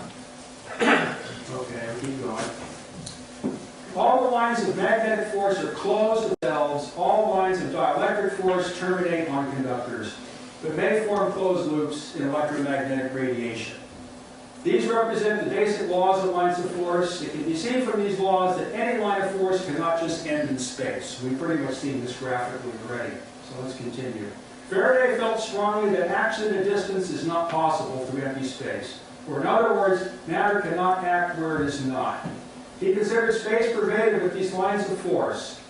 Almost everyone is familiar with the patterns formed by iron filings around magnets. These filings act as numerous tiny compasses and orientate themselves along the lines of force existing around the poles of a magnet. We saw this in the picture further back. Experiment has indicated that a magnetic field does possess a fibrous construction.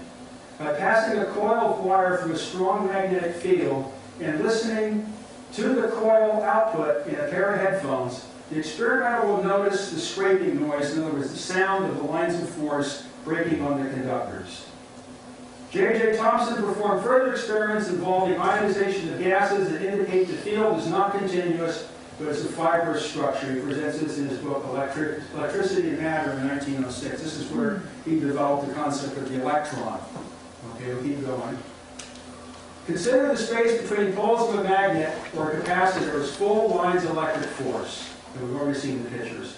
These lines of force act as a quantity of stretched and mutually repellent springs. Anyone who has pushed together the like poles of two magnets has felt this springy mass. Okay, we've seen the figures. We've gone through all that. Consider the, okay, we're going, let's go back to the diagram. Let's go all the way back. Can we go back to the flux diagrams? Sure.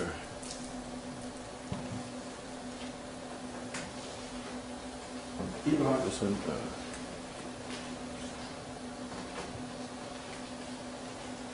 Okay, this is what we're talking about here. This diagram of attraction, and the next diagram of repulsion. This is what we're, so I'll read the text, so you have to keep this in mind. It's hard to do stuff in a serial fashion, but so if we can move back to the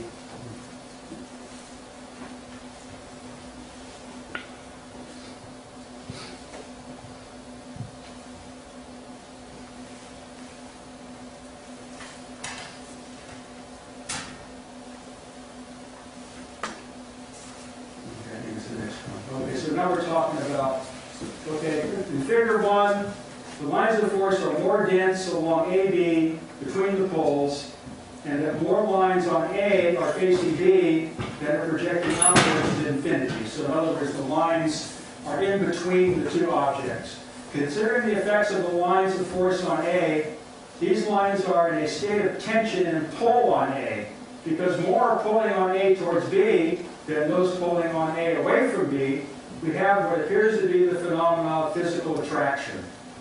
Now we observe in figure 1, notice how that the poles are like rather than unlike. This is the second diagram.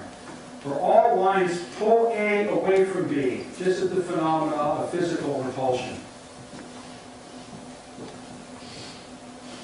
The lines of force can be more clearly understood by representation of it as a tube of force or a long, thin cylinder. Maxwell presented the idea that the tension of a tube of force is representative of electric force in volts per inch. And in addition to this tension, there is a medium through which these tubes pass. There exists a hydrostatic pressure against this media, what's called the ether. The value of this pressure is 1/2 the product of the dielectric and magnetic density, which these terms we've already encountered. Then there is a pressure at right angles to the electric tubes of force.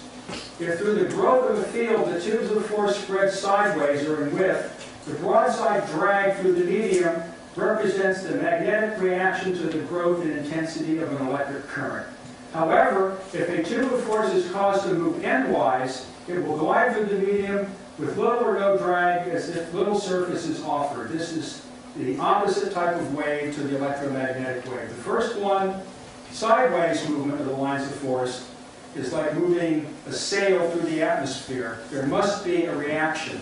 So if the dielectric lines of force represent the sail, if it's moving sideways through the space, then the air movement represents the magnetic reaction, and the energy of the entire system then can be called electromagnetic in analogy.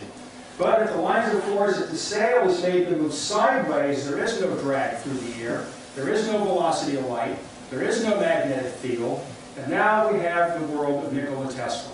This is the type of transmission he was using. Well, the reason I wanted to ask about the frame drag aspect of a rotating planet like Earth, because I would theorize, based on the model you're presenting, which I think is interesting, that the density patterns of the ether would be different at different parts of the Earth's surface. You would have a radically different ether pattern at the equator, than you would at the poles. I was kind of wondering if that in some way fits into the... Well, see, unfortunately, these things have never really been worked out. That's why they gave up on the ether. But nonetheless, I mean, if an experiment were to be designed with this idea in mind, would that be one of the things you would want to look at? Well, obviously, the thing is to try to get a better understanding of how this all relates to, is the ether more dense in one part of the solar system than the other? The question has always been asked, is the ether carried with the Earth, or does the Earth move through the ether? And then the thing is, the ether being physical at all, is there's no way to pinpoint it. All of these people, as you find in Whitaker's book, for the hundreds and hundreds of pages, came up with all these models of the ether that couldn't possibly work. Michaels and Morley showed that too. Right. Everybody came up, that's why this guy Lamour stated that let's just drop trying to say what the ether is, because we have all the interrelations handed to us through observation of electric phenomena. As Heaviside said, why should I not eat my dinner? Because I don't understand how I digest it.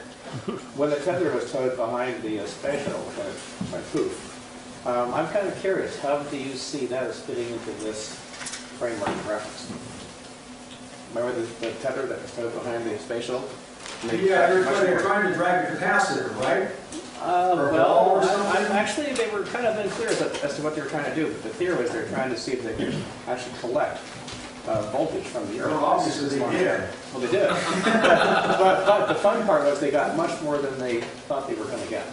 I thought that might be sort of interesting. Well, the thing is now you have to remember, when you get out in outer space, the rules seem to change quite a bit, but this stuff doesn't, they don't tell you that. For example, you can't see the sun and the stars in outer space.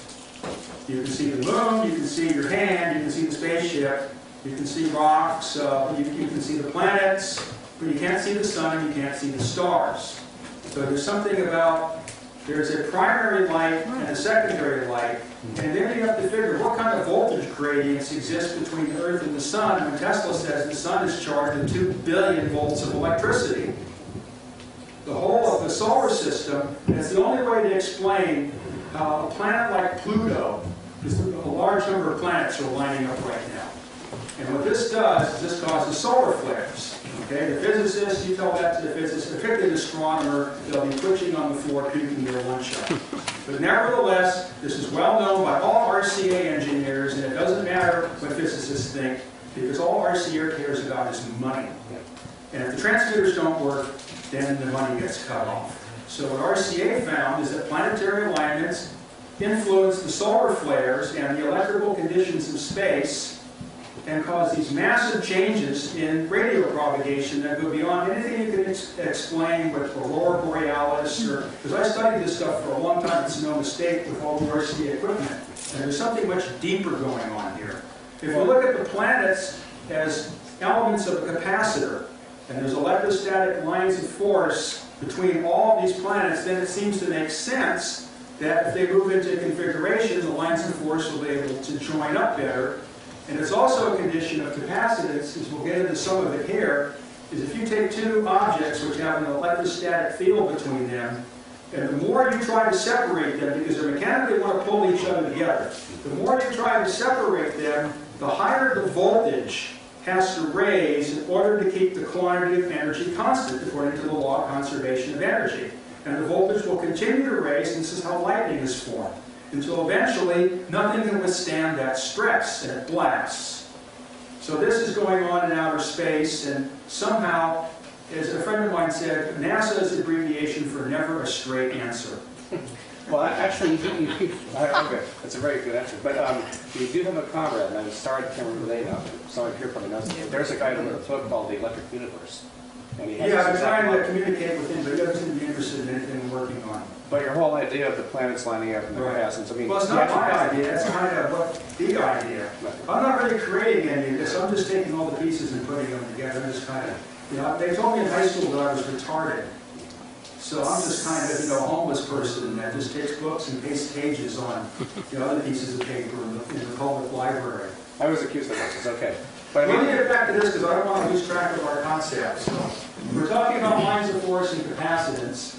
So, okay, so much of the mystery surrounding the workings of capacitance can be cleared by close examination of inductance and how it gives rise to dielectric phenomena. So basically what I'm saying is our knowledge of magnetism and inductance is farther than the knowledge of the dielectric and the capacitance, because the physicists say there is no dielectric and there is no capacitance, that it's electrons. And it's action at a distance. There's no lines of force in between. It's electrons and there's no electricity. It's matter. But this is a grave mistake, and this is what we're going to climb out of. Okay? Inductance represents energy storage in the space as a magnetic field. So if we look at all those lines of force around the magnet, that represents the storage of energy. In other words, there exists there in that field the force keeping it alive, stored electrical energy, just like a bottle in that magnetic field. The lines of force orientate themselves, as we've seen, in closed loops surrounding the axis of current flow, which is basically a shadow of the magnetism. It's the magnetism scraping on the wire. That's what we call current flow. The larger the space between this current and its images and reflections, that, in other words, the wire on the other side, the more energy that can be stored in the resultant field. So in other words, the bigger the space between the wires, the more space we have, the more outer space we have, the more magnetism we can hold in that bottle. It just makes absolute physical sense. Let's continue. The process of pushing these lines or loops outward, causing them to stretch, represents storing energy as in a rubber band. A given current strength will hold a loop of force at a given distance from a conductor passing current, hence no energy movement. The situation stabilizes itself. If the flow of current increases, the energy absorbed by the field, I can't read it, in the, someone read that for me? Or Absorbed by the field as the loops are then pushed outwards at a corresponding velocity. Because the energy is in motion, an electromotive force must now accompany the current flow in order to represent power. The magnitude of this electromotive force exactly corresponds to the velocity of the field. As we've seen, a change in magnetic field with respect to time is voltage, or electromotive force. So as long as there's change in the magnetic field, there must be an electromotive force. A model would be, is if you're flying down the road at a constant velocity in your car, you feel no motion. You're not being pushed forwards or backwards. But as soon as that velocity varies with respect to time, then all of a sudden there's an inertial response where you either are pulled forwards or pulled backwards. This variation in velocity, the rate of change of velocity, where velocity is analogous to magnetism through the swirling of the ether, the electromotive force results as a reaction to any type of change in that system, just as inertia. In fact, we call inductance in electronics electrical inertia. So the motion, in the motion, an EMF must accompany the current flow in order to represent power. The magnitude of this force, we'll be going through that. Then if the current ceases changing in magnitude, thereby becoming constant, no EMF accompanies it, as no power is being absorbed. However, if this current is decreased, that represents then a negative velocity of the field as the loops contract. Because the EMF corresponds exactly to velocity, it reverses polarity and thereby reverses power, so it now moves out of the field and into the current. Since no power is required to maintain a field, only current, the static or stationary field represents stored energy. Okay, we'll move to the next page.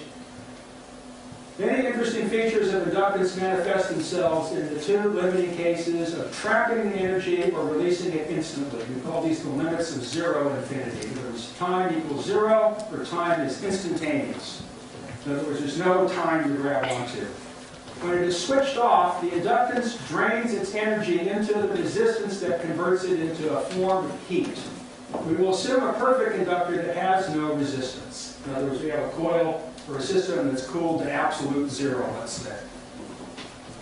If we remove the current supply by shorting the terminals of the inductor, we've isolated it without interrupting any current. Since the collapse of the field produces EMF, this EMF will tend to manifest. However, a short circuit will not allow an EMF to develop across it, as it has no resistance by definition. No EMF can combine with current to form power. Therefore, the energy will remain in the field. It will be trapped. It will be closed. The door will be closed by the wire tying the two ends of the coil together and forming a complete circuit to a loop for the magnetism to be trapped inside.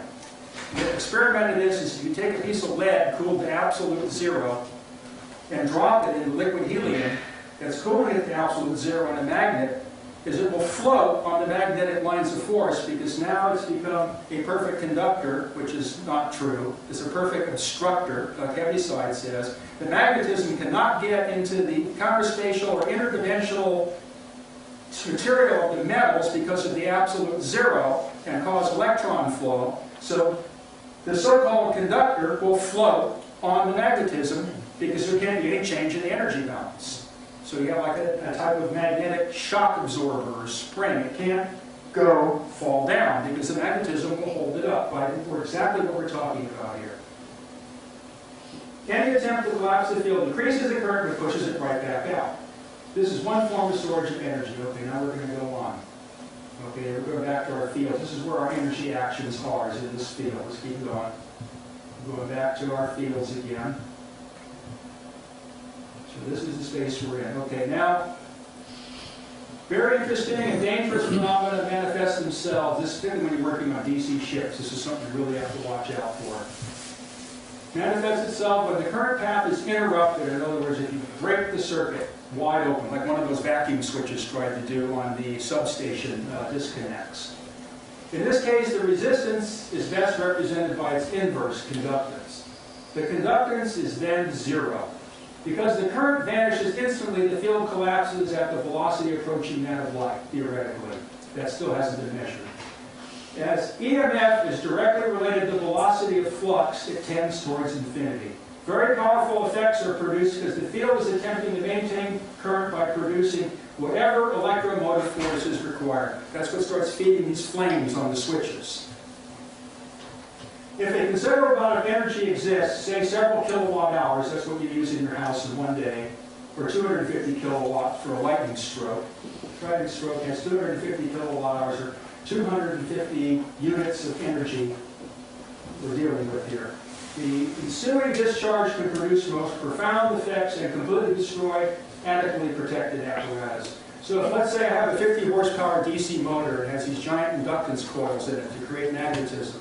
Now if I go into the contactor box, I find this big resistor in there. And what it's designed to do is when that contactor opens up and tries to disconnect the inductance from the rest of the bounding electrical system, the collapse of the magnetic field will generate whatever voltage is necessary to keep jumping across those contacts, and it will leap out and kill you. I have to stop you for a second. Okay. Stephanie, you might want to change your tape now, so we're mistake. Do you want to change it?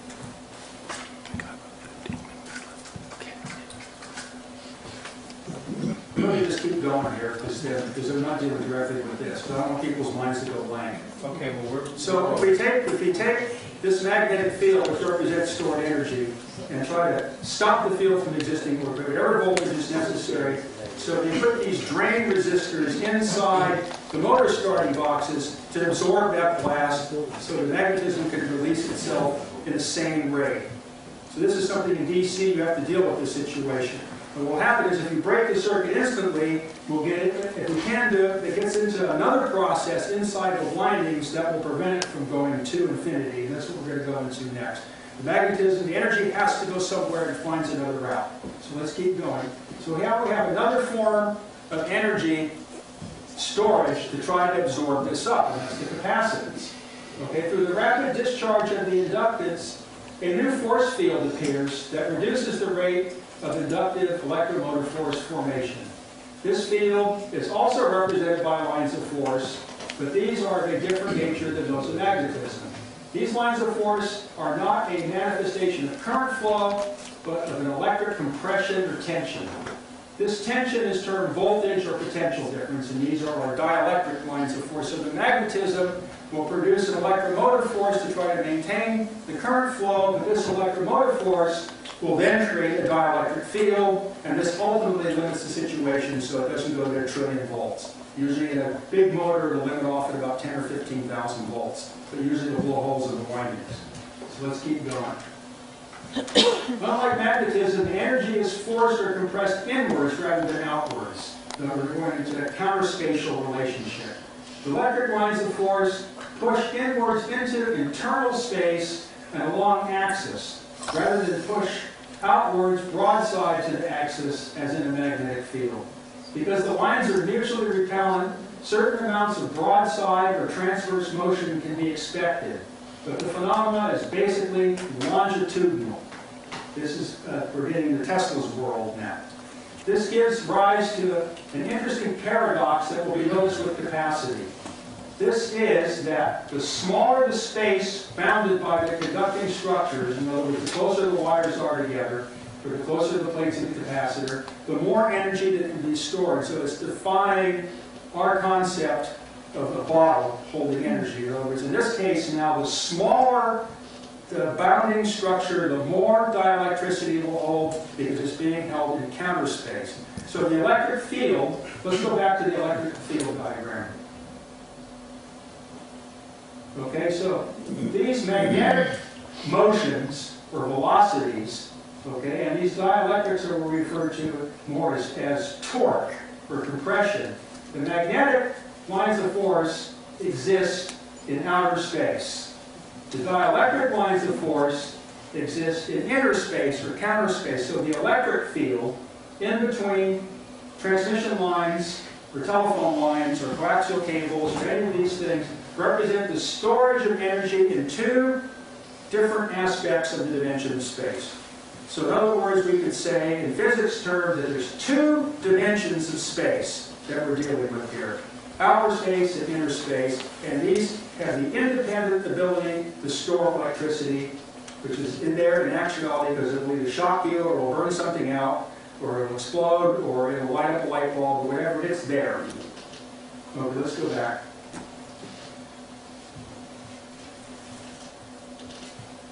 Okay, now where did I leave off? Okay, let me go a little further.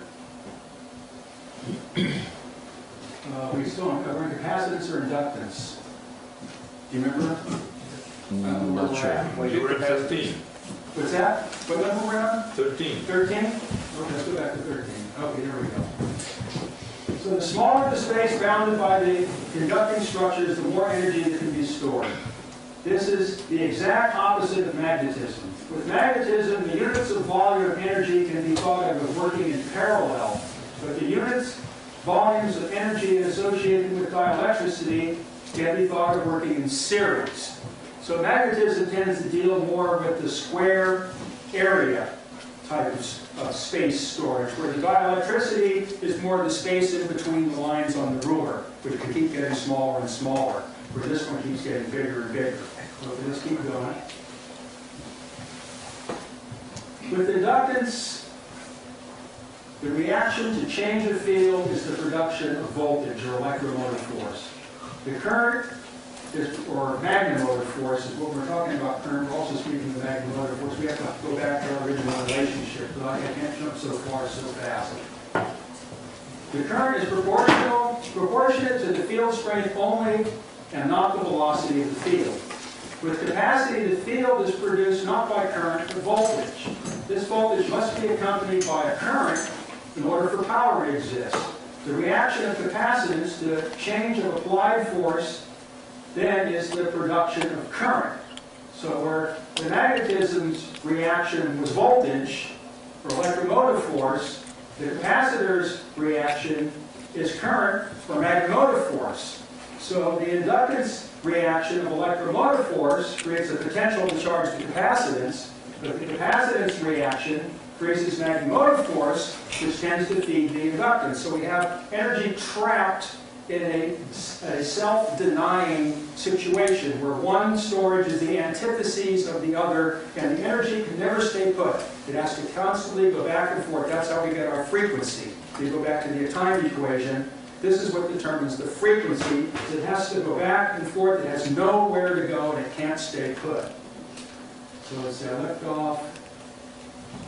The current is directly proportional to the velocity of the field strength, just like with magnetism. When voltage increases, a reaction current flows into the capacitance and thereby energy accumulates. If voltage does not change, no current flow, and then the capacitance stores the energy which is produced in the field. So we store the energy in the coil by tying the two leads together, but we store the energy in the capacitor by taking the two leads apart.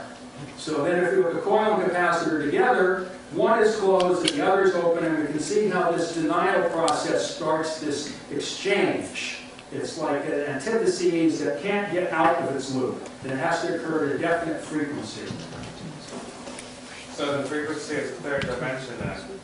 Well, no, frequency is a time dimension where the inductance and capacitance are geometrical proportions, spatial geometrical proportions. They have no real dimensions in their own being. They're more, we'll get into that later, how the dimensions of these things are.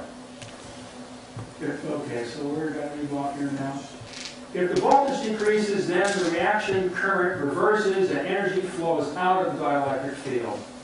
As the voltage is withdrawn, the compression within the bounded space is relieved. When energy is fully dissipated, all the lines of force vanish.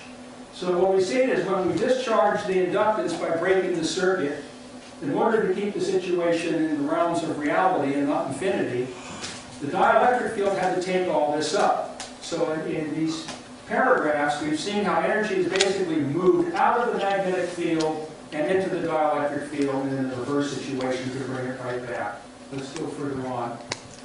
Because the power supply which provides the charging voltage has internal conductance, after it is switched off, the current leaking through the conductance drains the dielectric energy and converts it to heat.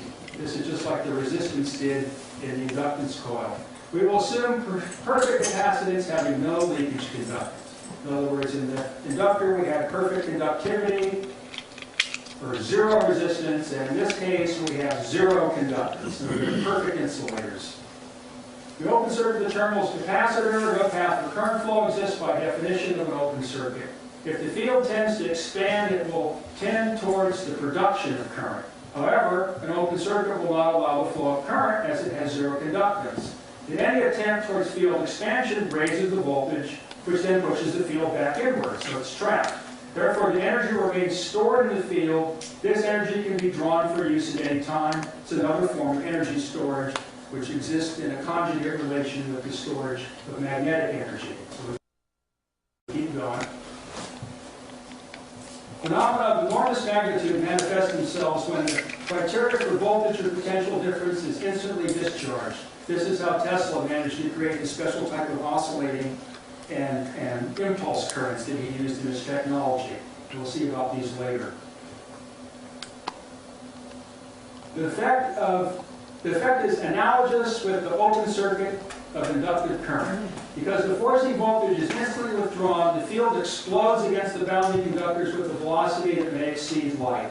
Because the current is directly related to the velocity of the field, it jumps to infinity in its attempt to produce a finite voltage across zero resistance. If considerable energy has resided in the dielectric force field, again, let's say several kilowatt hours, like in a household daily use, that quantity of energy, the resulting explosion has almost inconceivable violence and can vaporize conductors of substantial thickness instantly.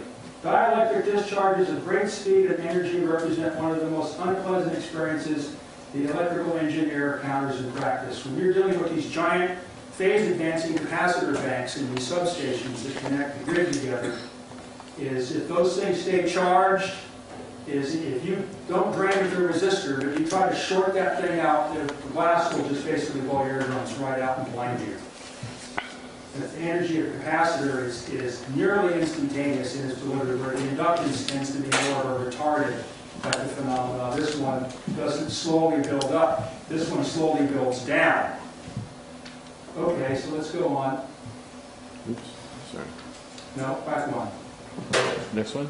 The powerful currents produced by this sudden expansion of the dielectric field naturally gives rise to magnetic energy. The inertia of the magnetic field limits the rise of current to a realistic value. The capacitance dumps all of its energy back into the magnetic field, and the whole process starts all over again. The inverse of the product of the magnetic storage capacity, which we call inductance, and the dielectric storage capacity, which we call capacitance, represents the frequency or pitch. Remember, it's the rate at which this energy interchange occurs. This pitch may or may not contain overtones or harmonics, depending upon the extent of the conductor's bounding energy. So this basically, this part here on the ether is complete. We'll have you answer. Let's see, I got enough time. We'll have you ask questions on this now, if anyone has any questions. No questions? Oh, that's a comment.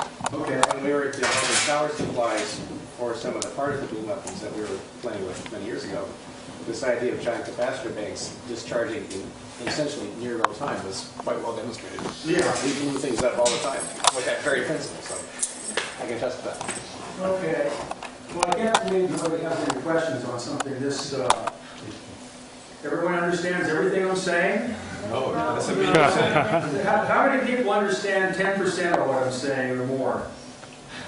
Okay. I think everybody's getting something out of it, though. Yes. Okay.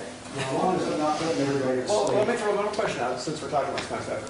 What if you had the potential for time phase shift, even very slightly? You would then perturb dramatically, I would think, the energy quotient potential given reference point in this model. Possibly? Yeah, that's what I remember when I went back to the, I don't know if we can go back there or not, but when I showed the dimensions of resistance or inductance varying with respect to time, and then I showed the dimensions of conductance or capacitance varying with respect to time, that's the time shift. And what that does is then energy starts to go sideways into a dimensional relationship where it's no longer energy. Its pieces may still be there, but it's no longer, the pieces no longer make the pie, which we call energy.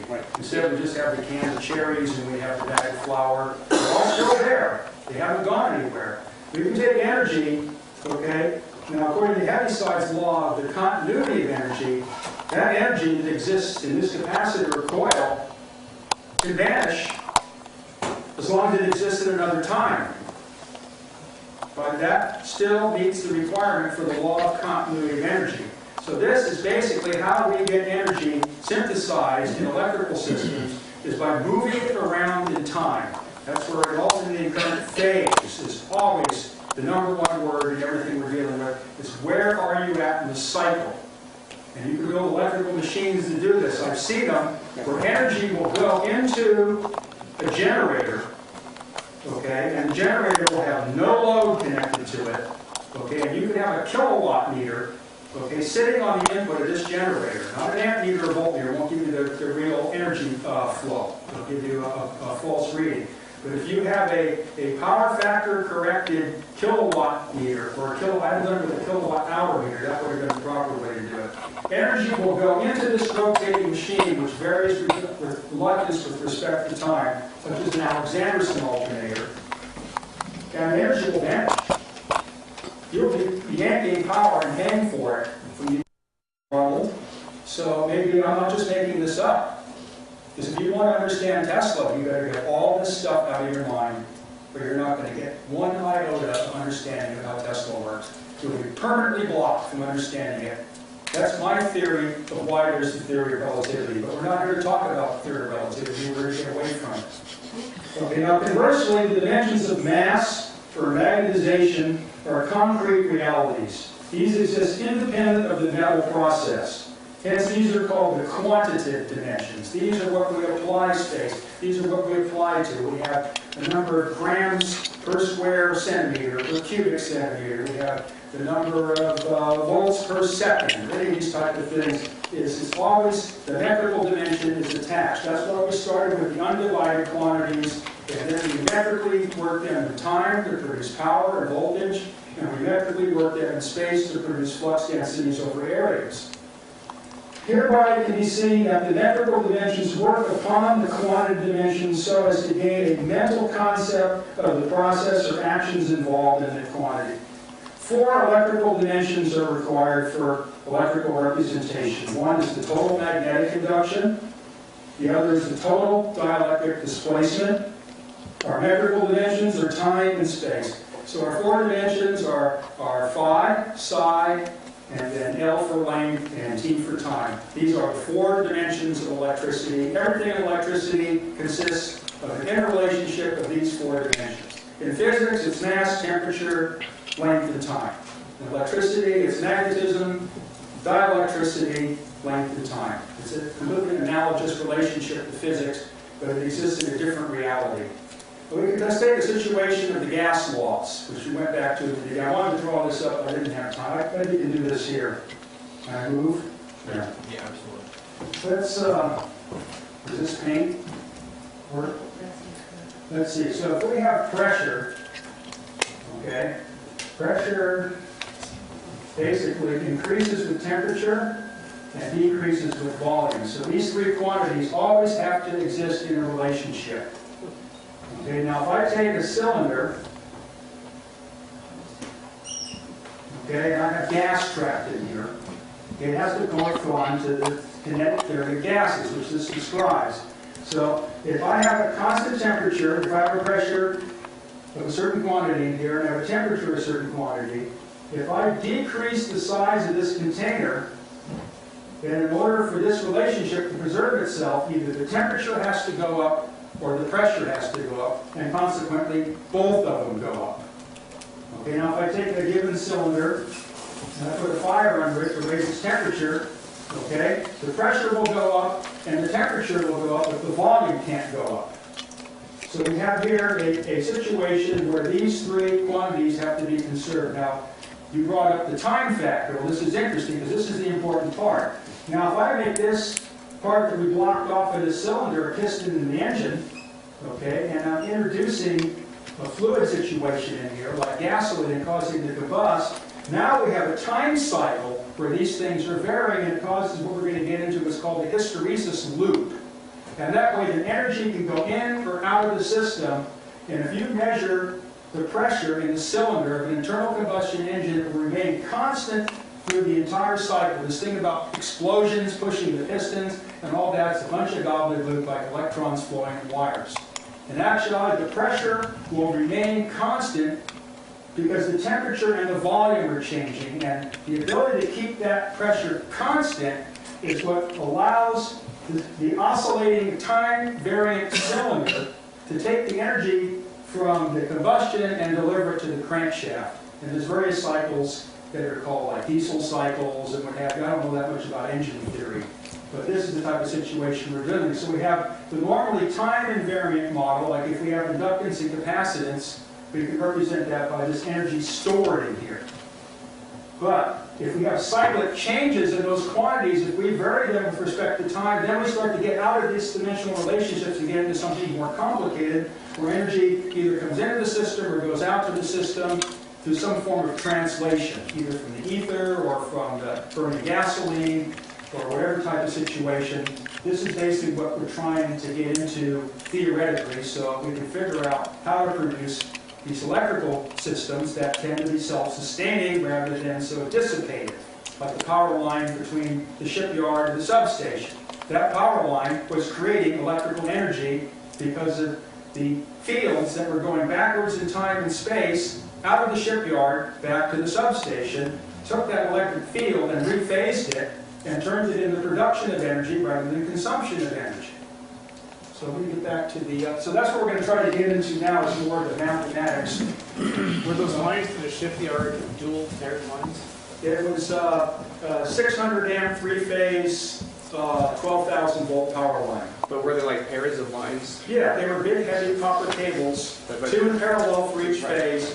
Yeah, roughly talking about 1,000 pounds of copper per span. If you ever stuck anything across those, it'd be the big blue flash. It'd be, I don't know if anyone's ever used acetylene torches, but when you don't give it oxygen, you know those little black flakes floating in the air?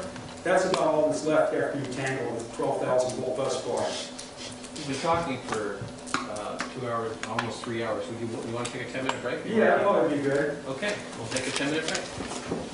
All right. Thank you. Yes.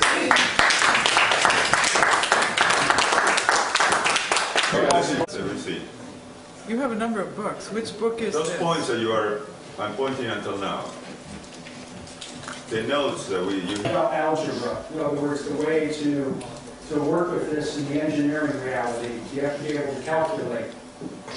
So what we see here is we look at these rows of pipe, which all represent frequencies or wavelengths in what's called a geometric progression. You can see they don't increase at a steady rate, but they increase in a rate of proportionality that grows or decays. That's what we're looking at. This is what's called a logarithm, or an exponential type of relationship. Instead of 1, 2, 3, 4, 5, which is a linear relationship, what we're dealing with in studying electricity is a logarithmic relationship, more like 1, 2, 4, 8, 16, 32. That would be a logarithmic or an exponential relationship. So these curves are basically the curves that we're dealing with in our study of electricity, but these curves exist in the dimensions of electricity and not necessarily in physical dimensions such as we see with the organ pipes, but the principles are exactly the same. The curvature, or the rate of change. What we're dealing with here is we have to have a mathematics which can express change. This was first developed by Newton and Leibniz in what was called the calculus. The calculus is very unwieldy for this type of stuff, and a lot of times will not give you a meaningful answer. So let's go to the next one. So the archetype of our equations is all based on this form called the conic sections.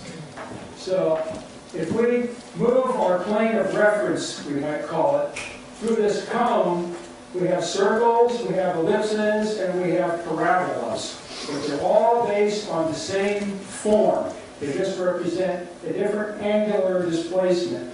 And as we'll see later, this angle of the plane, we're going to call this in Steinmetz's terminology, the angle of hysteresis. And we'll see later how this comes into being. Let's go to the next one, get another shot at it. So you can see that our equations of the circle, which is the sine wave, our equations of an ellipse, which is like a dissipating sine wave, or a parabola, which is kind of like a sluggish capacitor discharge into a coil. These are all direct, physical, producible situations with geometry. And these are what are called our archetypes that we build our engineering math on. These very simple relationships. If it was taught to you like this in school, you would be a mathematical genius after the first semester. Is there some reason why you don't have hyperbolas? That's next. Oh. That's what we're getting into. Okay, let's keep going. Okay, so that's another, okay, now we're going to keep going. We have another look at our cone. And these are the cross sections. So these are basically our cyclic or alternating current waves, which are based on circular functions. Let's keep going. The parabola is a crossing point now into another relationship, where we're getting out of the sine waves and we're getting into what are called transient or impulse waves. These are the types of waves that Tesla was using. He was not using sine waves in his later developments. He was using a completely different type of electricity, just as we saw with the flux lines. There's energy storage in outer space, and there's energy storage in inner space. Tesla's technology dealt with the energy storage in inner space, where you're pulling energy from kind of the infinitely small and expanding it out into the presence of where we are at now. Let's keep going. Okay, now if we turn the situation sideways, we get what's called the hyperbola.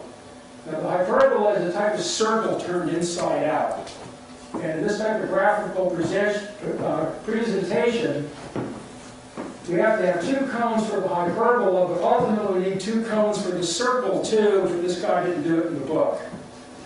Because in any type of alternating current or circular function, there's one wave that turns clockwise and there's one wave that turns counterclockwise. In other words, one's going forwards in time and one's going backwards in time. The inductance delivers forwards in time, the capacitance delivers backwards in time, and the two produce a result. With the hyperbola, these are like impulsive discharges, where there's no oscillatory exchange, but the energy is growing, like the switch is blowing up, or is decaying, like the resistor hooked across the inductance coil and eating its magnetic field produces these type of curves. But there's always a pair of curves, and we can say that if we have inverse dimension representations like minus time and plus time, then the upper conic would be negative time and the bottom conic would be positive time. But this is very difficult to represent in the spatial representations when it's really exists in time representations. But nevertheless, these are our archetypes. These curves are exactly what we must calculate when we're dealing with transmissions of waves down telephones and power lines and inside motors and generators. So let's keep going with some more. Here's a side view of the hyperbola. It's a pair of curves that approach each other. And we can call this an inside-out circle is what it is. This is a circle turned outwards into another relationship. We could call it, in physics term, we would call this a circle in another dimension. An anti-circle. Let's keep going. There's another, the plane has shifted a little bit. Now we've moved our angle hysteresis, so it's cutting differently. And then he's got a really good shot here towards the end. There we can see our different types of hyperbolas. Okay, now we're going to start to get a little more abstract with this. As we move along, there's a parabola, and then of course if it turns sideways, there's a circle and it disappears as a straight line. Okay, and that didn't show up, but that was the drinking fountain making a parabolic arch. Showing that. You can show it with the laser. I can see it. You see it? Yeah, it's kind of there, yeah. Somehow this is all screwed up. It's a disaster. But anyway, you can kind of see it. Okay, now we're dealing with it more symbolically, where there we go here, we have our axis of angular movement, where we can go from the hyperbolic to the circular functions, and we get our equations where these things all basically are where two quantities always equal unity. In other words, just like the pressure, temperature, gas laws, if the sum of, or the product, the sum of two quantities must always equal a constant. So we'll get a little further down, we got the next picture. So we'll take the circle. Okay, the circle always has a constant radius. No matter where it is, one thing we know is that r always equals 1. Okay, and the way that this part moves and the way this part moves, move it in such a fashion as we go around, one lengthens, this one gets longer as we go around, but this one gets shorter. So this one would be called the sine wave, and this one's called the cosine wave. So this is where our AC waves come from. As the generator rotor is turning, is these projections of voltage and current produce these spiral movements. It's like this thing is moving downwards, and as it goes around, it makes a spiral as it moves. So we have our basic mathematical relationships in this, where these quantities, you take the the Pythagorean addition of them, they must always equal 1. That's very important. All the mathematics that we're going to develop henceforth will all utilize the number 1. The number 1 can actually be used as a calculating mechanism of such ultimate simplicity it's beyond belief. This is what's called the Steinmetz method. Let's go to the next one. Okay, now we have the hyperbola, which is basically an inside-out circle. Now we have, instead of the sum of the two quantities, we have the difference of the two quantities equal unity. So it's a similar situation, but turned inside out. And as you can see, it still has a circle type of reality, but it's only in an expanded type. It was very difficult to explain these kind of things, and I've been working on it for years, and I still haven't come up with the final thing so you can really make it click in your head. But you can see that one goes outwards and another one is confined. So these variations are what are called aperiodic. In other words, they do not come round and round like the circle, but they go through a basic motion and then they're gone. They come and they go. These are what are called transient electric waves, where the alternating current waves of the circle are continuous electric waves because their rotation is constant and the unit vector is constant. So there's alternating current waves are a continuous wave, where these represent impulses that are discontinuous waves. Okay, go to the next slide. This is represented by this graph represents the velocity of light, which must always remain constant. So that means that this hyperbolic curve, where this represents frequency and this represents wavelength, the product of the two must always equal a constant, which is the velocity of light. So like the circle, the hyperbola has a character to it that has to always equal a constant quantity, and that's what makes it shape. This also could be the Lorentz transform for the relativistic mass increase, and time dilation follows the exact same type of curve, a hyperbolic curve, where you approach something that can never reach it.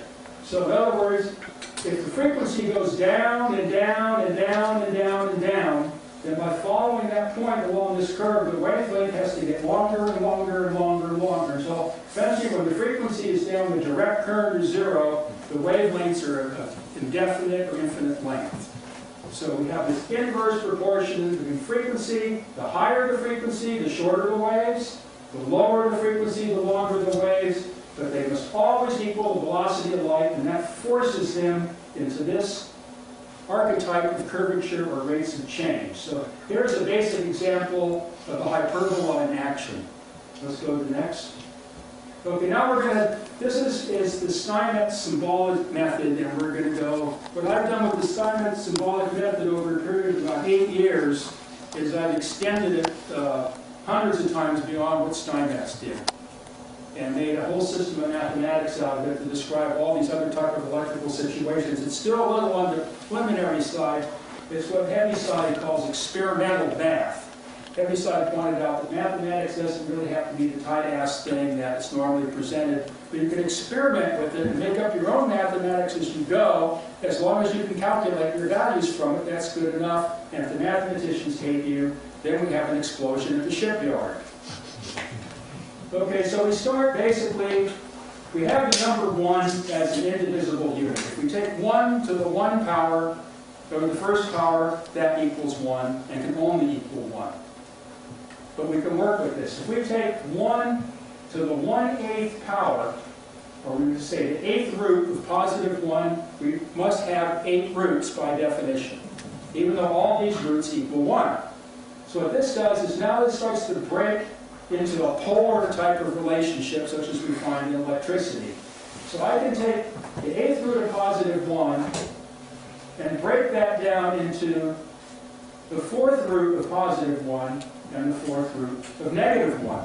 So they can either be represented as an exponent or under a radical sign, but they're both the same thing. So the 8th root of positive 1 divides us, or gives us, 2 poles, the 4th root of positive 1 and the 4th root of negative 1. The 4th root of positive 1 is our circular functions, basically. The 4th root of negative 1 is our hyperbolic functions. So now we've taken these 2 curves and we've begun to express them symbolically. So basically we have 8 roots. One of them is positive 1, one is negative 1. One is positive h, the other is negative H.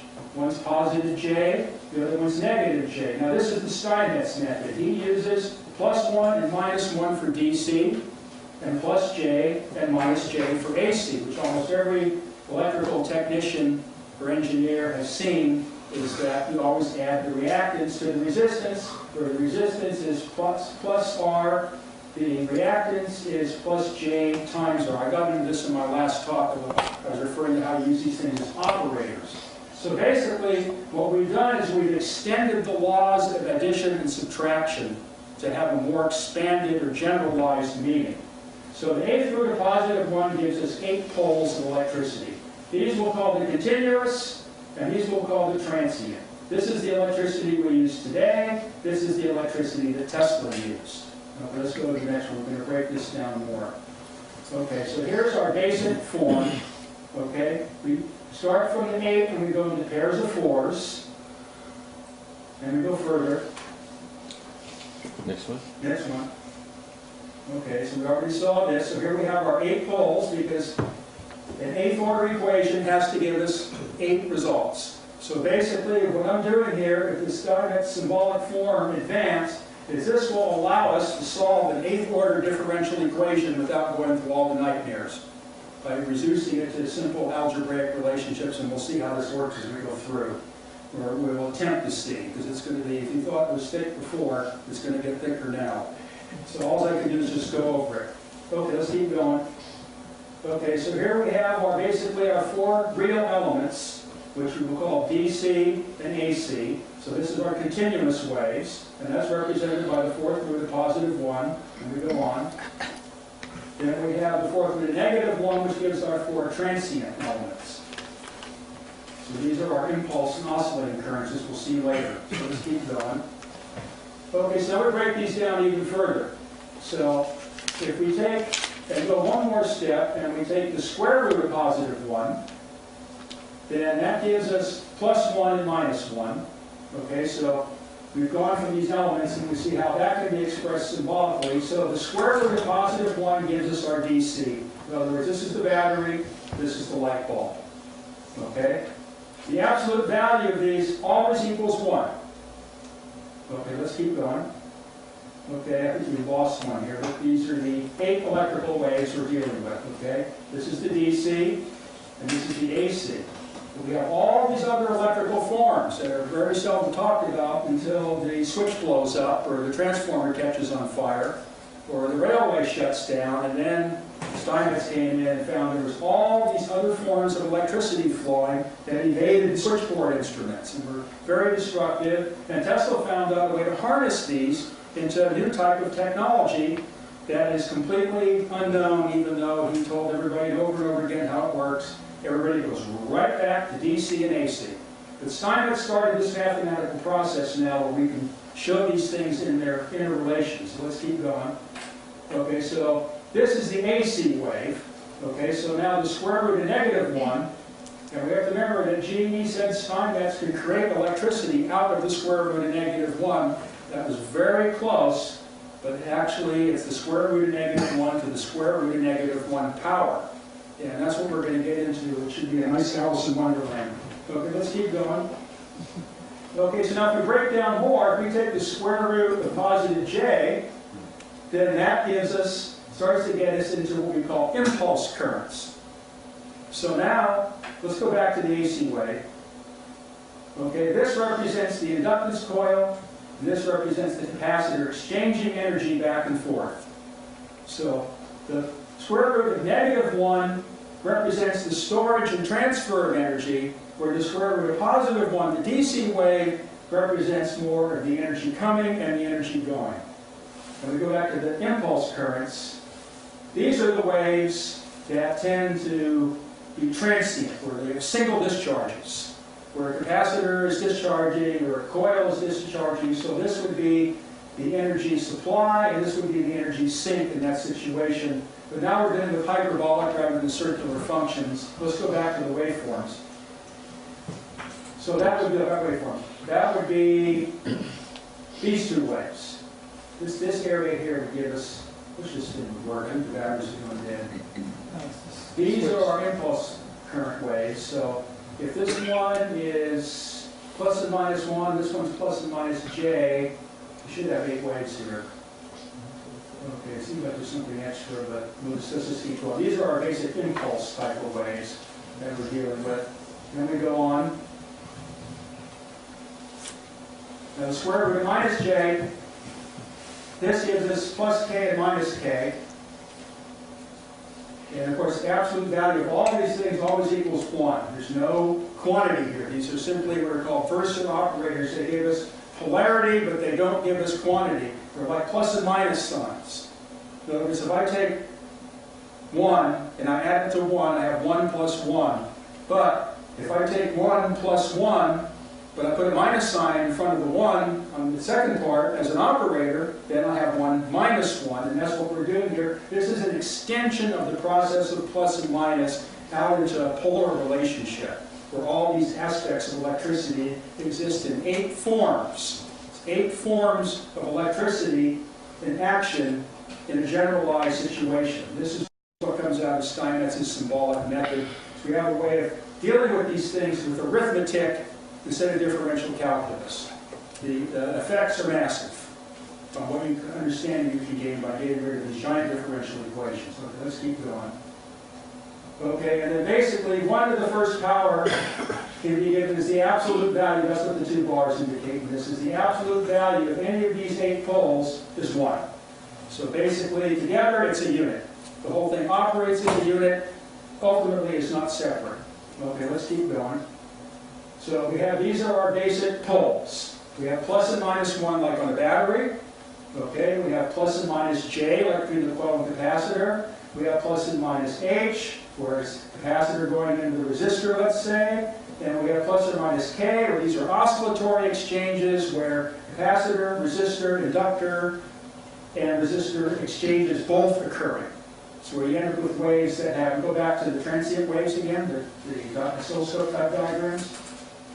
These waves are represented by a double movement, where these are just simply what are called single energy exchanges. These are double energy exchanges. And then later on we get into pairs of these and quadruple energy exchanges. Go back to the physical analogy of the automobile. No, let's go picture-wise, go forward. Go forward. Here. Okay, so this basically is our 8 poles, all of which have a plus and minus relationship. In other words, K has plus and minus, H has plus and minus, J has plus and minus, and 1 has plus and minus. So there's always opposition in the 2 forms. And these represent energy exchange. So if we want to look at a situation of energy exchange in practice, okay, as we explained, if you're in an automobile and your velocity changes with respect to time, then all of a sudden these secondary effects like electromotive force and magnemotive force appear. So if you go down the road and you put on the brakes instantly so that the wheels, we're given a perfect situation now, the wheels come to a complete standstill instantly. Okay, and they do not slide on the pavement. What happens is the car wants to keep moving forward. This represents the magnetic field. The car wants to keep moving forward, but it can't. What happens is the tires start to twist, okay, which represents the capacitors. So now all the energy of the mass of the body, which can't go forward, but it's being pulled forward anyway, now is charged up in like a spring action in the wheels. Okay, which only can deform so far and it can't move on the pavement. Okay, so the car pulls forwards and charges up its energy, but now the inductive energy is all gone and is charged in the dielectric energy symbolically in the wheels. So what it is now the wheels, there's nothing holding them forward anymore. So what they do now is they pull the car back. As they pull the car back, they tend to restore to their original position, but at this point, now the car is flying backwards just as fast as it was going forwards. So what it does is now the wheels are distorted backwards in an equal amount, and the car moves backwards the exact same amount it moved forwards, and then again the whole process starts over, so the car, that's what causes the whiplash when you stop in the car. It's this oscillatory energy interchange produces, let's go back to our waveforms, produces this. The energy's trapped, and the car will just sit there and bounce back and forth forever, but nothing's perfect. So in reality, We don't get an alternating current, we get an oscillating current. Now how does this come to be? What it is let's say you slam on the brakes, but now, as we know, the car will skid. Okay? Now, if we go by electron theory tells us that the car's not moving down the road, but the road's moving, carrying the car. Now, we know that's a bunch of crap.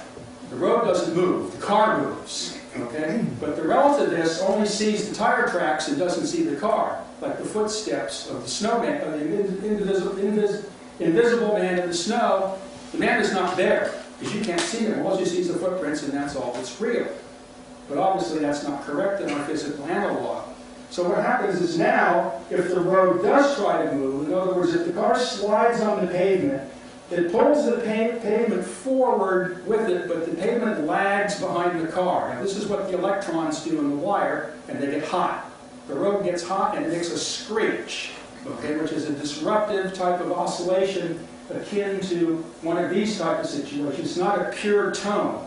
It's a breaking, pulsing type of sound. That's what gives it that horrible sound. So what happens is, before the wheels can completely absorb all the energy, the car has slid forward and destroyed some of that energy, so the oscillation will die off like this. Now, if that rate of energy dissipation is so great that it can reverse, then we get what's called a deadbeat impulse. So the car basically lurches forward and then kind of comes back and comes to a stop. So this is basically the physical representations in physical world realities and everybody experiences on a daily basis. This is the type of dynamics we're dealing with. It is no more complicated than that, other than you cannot see the electrical phenomena, but you can see the car and you can see the wheels. Okay, let's keep going back to the nav. So these basically are just symbolic ways of saying these are the axes that we're operating in and the dynamics that result from it. It's no more complicated than that. It looks complicated, it seems abstract, but it's the ultimate simplicity when you're dealing with electric calculations. Okay, let's keep going. Okay, so we have our 8 relationships, and we saw on the previous page that we can take each one of these letters and associate with specific electrical waveform that's encountered in practice. Okay, we'll keep going. Okay, now I wrote a paper on this and I was going to present here, but there's no time for it because I have to warm you up with all the previous material, so we're just going to fly through it. But this is an example of the Steinmetz method. Let's just go from page to page. We start with the basic AC problem. Okay? We have a voltage across a resistor, and we have a voltage across an inductance coil, or a reactor, in this case, a reactance X. Now, if I add the voltage, if there's 1 volt across the resistor, because of the back EMF, and there's 1 voltage across the inductor, because of its back EMF, I do not have 2 volts as a result. Because I have to add these in a Pythagorean right-angle relationship. So instead of 2 volts, I have the square root of 2 volts. So basically, R and X, R in ohms and X in ohms exist, where this one exists in plus and minus 1, this one exists in plus or minus J. So this is the first use of this type of thing. So I would say R plus JX equals Z. Instead of R plus X equals Z will not give me the right answer. I have to say R plus JX gives me Z. And that's what the dot on top of the Z means, is that now it's a complex quantity. It's not a result of direct addition. But if I take these 2 quantities and square them, and take the square root of them, that gives me the length of this. And if I take their ratio and take the trigonometric function of it, then that gives me the angle. So this is the basic way that electronic technicians, not electrical engineers in general, electronics technicians tackle the problem in this manner. So let's go on. Keep going. Keep going. I'm not trying to talk about this. So we're going to represent this now.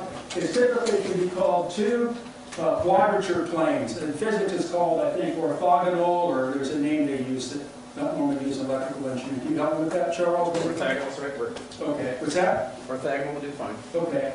So we have the plane of resistance and the plane of reactance, but in reality we can't really present it like that because they exist in 2 different types of dimensional realities. One represents energy storage and one represents energy dissipation.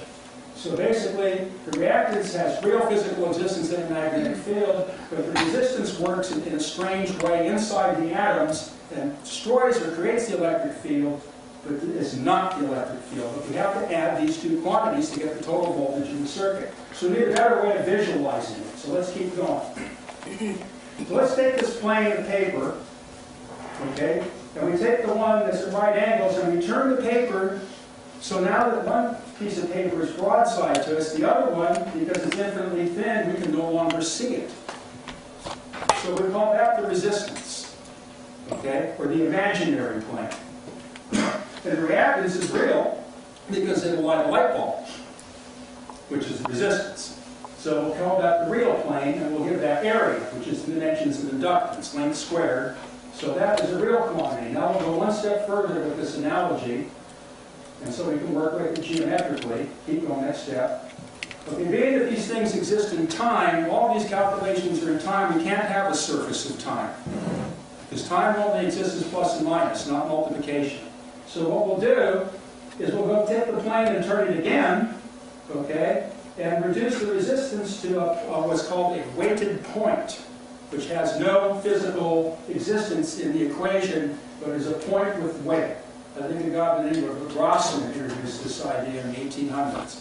Okay, and we represent the reactance, which is the magnetic field by a line because it has magnitude, which represents the quantity of energy in the system. And this gives us a kind of dimensional picture of the problem we're dealing with, and this is what makes it hard to visualize and work with in engineering. So that's why we have the Steinmetz method, because we can't properly draw the diagram. Let's go back to the XR diagram. Let's go back. Go back. Okay, well, we can use this as a calculating tool. In other words, you can go into your electronics test. All you need is a ruler, okay? And you can measure 1 volt is 1 inch, and 2 volts is 2 inches, and draw a square, okay? And then measure that square, and then measure with your ruler, and get the voltage. I used to use this system in the Navy to pass the test, and I passed the test so quick by using this method instead of trig tables and slide rules that they accused me of cheating. Okay, let's keep going. But when you're a kid, you learn how to do things that maneuver quicker than they do in the adult world. Okay, keep going. We'll get some more pictures here. Okay, so these are basic alternating current representations. So if I start off, let's take the resistance R as our reference point, which is typically done in electrical engineering, because most of our consuming devices are resistances. They destroy energy. So they take energy out of the dimension, which we represented by this dimensionless point. Okay, now if I multiply by J, okay, or go around a right angle, okay, then this is what we call reactance. So if I go backwards in time by 1/4 turn of the rotor and the generator, okay, then in the time cycle, we've now entered reactance. Okay, now if I multiply by J squared, then we go around, then we have the opposite. I don't know what's going on with this thing. It's sure playing with me. Put it in your eye. See if we can try to. Now it wants to go out. Oh, it doesn't like the black. Okay, so if I go around, so if I multiply a quantity by J, I've gone this far. J to the first power. If I go J to the second power, okay, now we're at the point where the energy is being produced, where here the energy is being consumed. So if this is the resistor, or this is the motor, let's say, that's eating the power, then this part of the cycle is the generator, which is producing the power. Now, in any rotation of an alternating current machine, it must pass through all 4 of these cycles. So there's always a point in which a generator is a motor, and there's always a point in which a motor is a generator. There's no separating these things. So we have the JQ, then brings us to the 3rd rotation, and then J4 takes us back to J to the 1, and brought us right back to where we started from again. So we're developing a multiplication table. So we'll let this counterclockwise rotation represent the magnetic field, or the consumption of electrical energy. And then we have we'll do that in amperes and ohms. Okay, now let's go to the next one. Now we're going the other way. Now we're not using mohs anymore, we're using Siemens and volts. So this represents more the capacitive side of what's going on. And it exists in the exact opposite, because this energy is always bouncing back and forth between these 2 fields. So now we have the conductance, and then we go around and that gives us the susceptance of the capacitor, which is the inverse of the reactance of the inductor. And then we, this would be J to the -1 power. And then we have J to the -2 power, and that takes us backwards. We're producing rather than consuming energy. Then we have J to the -3rd power. It's dead. Doesn't anybody else have one? Okay, but it works, but it won't work on the paper for some reason. It just, as soon as I start to use it, it turns itself off. You know, we'll change tape here. Let's have the computer. There should be one in the front of the big Well, bag. I'll try to keep using it, but it's really frustrating. Okay. It's basically, it's got a bad switch. It likes your face. Watch it, you don't put it in your eye.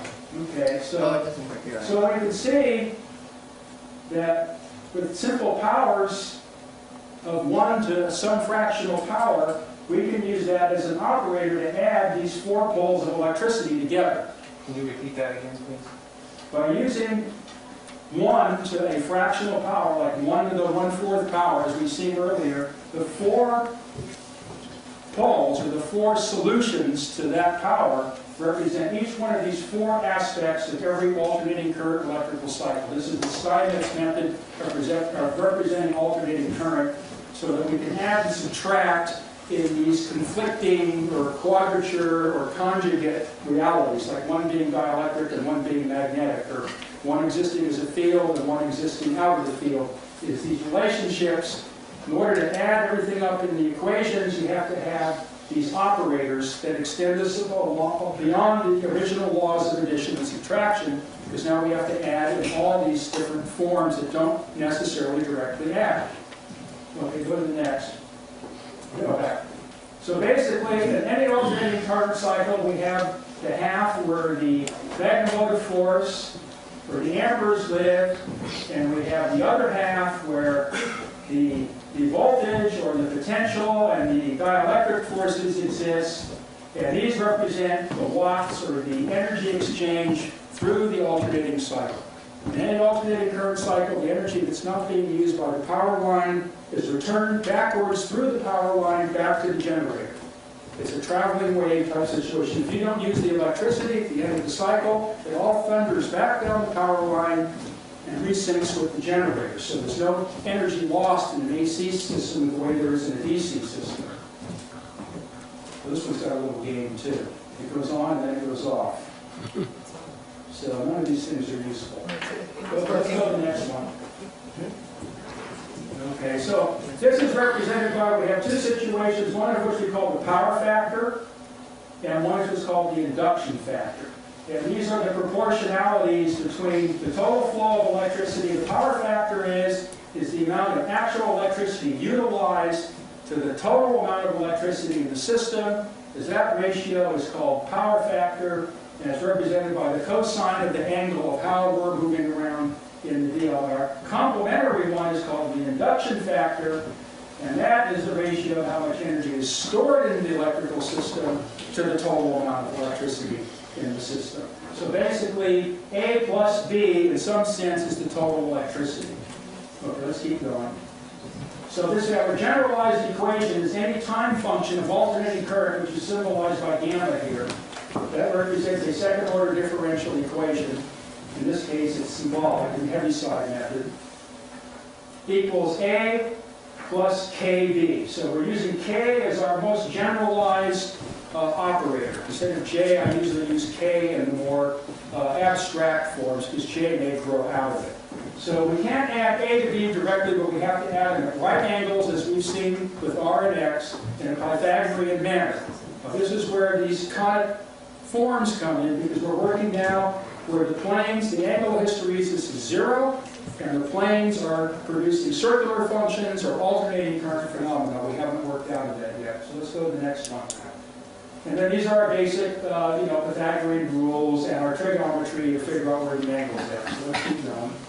So this is our basic relationship. So if we go one step around, then this is our basic equation we use. So if I'm adding up the voltage in an electrical system and it has these phases, in other words, if that vector is on that part of the rotation of the generator going through its 360-degree cycle, That point is represented by this algebraic equation. That tells me where I am on the cycle and gives me how much electricity is being used to how much electricity is being stored. It's all inherent in this simple, basic junior high school equation. Okay, let's keep going. But you need a square root there on the right-hand side? Go back. No.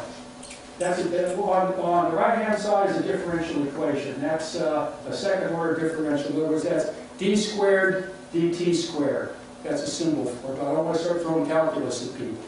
So basically, we're dealing with a second-order function because we have two values, and we're in the dimensions of time because it's the number of percents of cycle going around, which is the cycle in per second, which is a time function.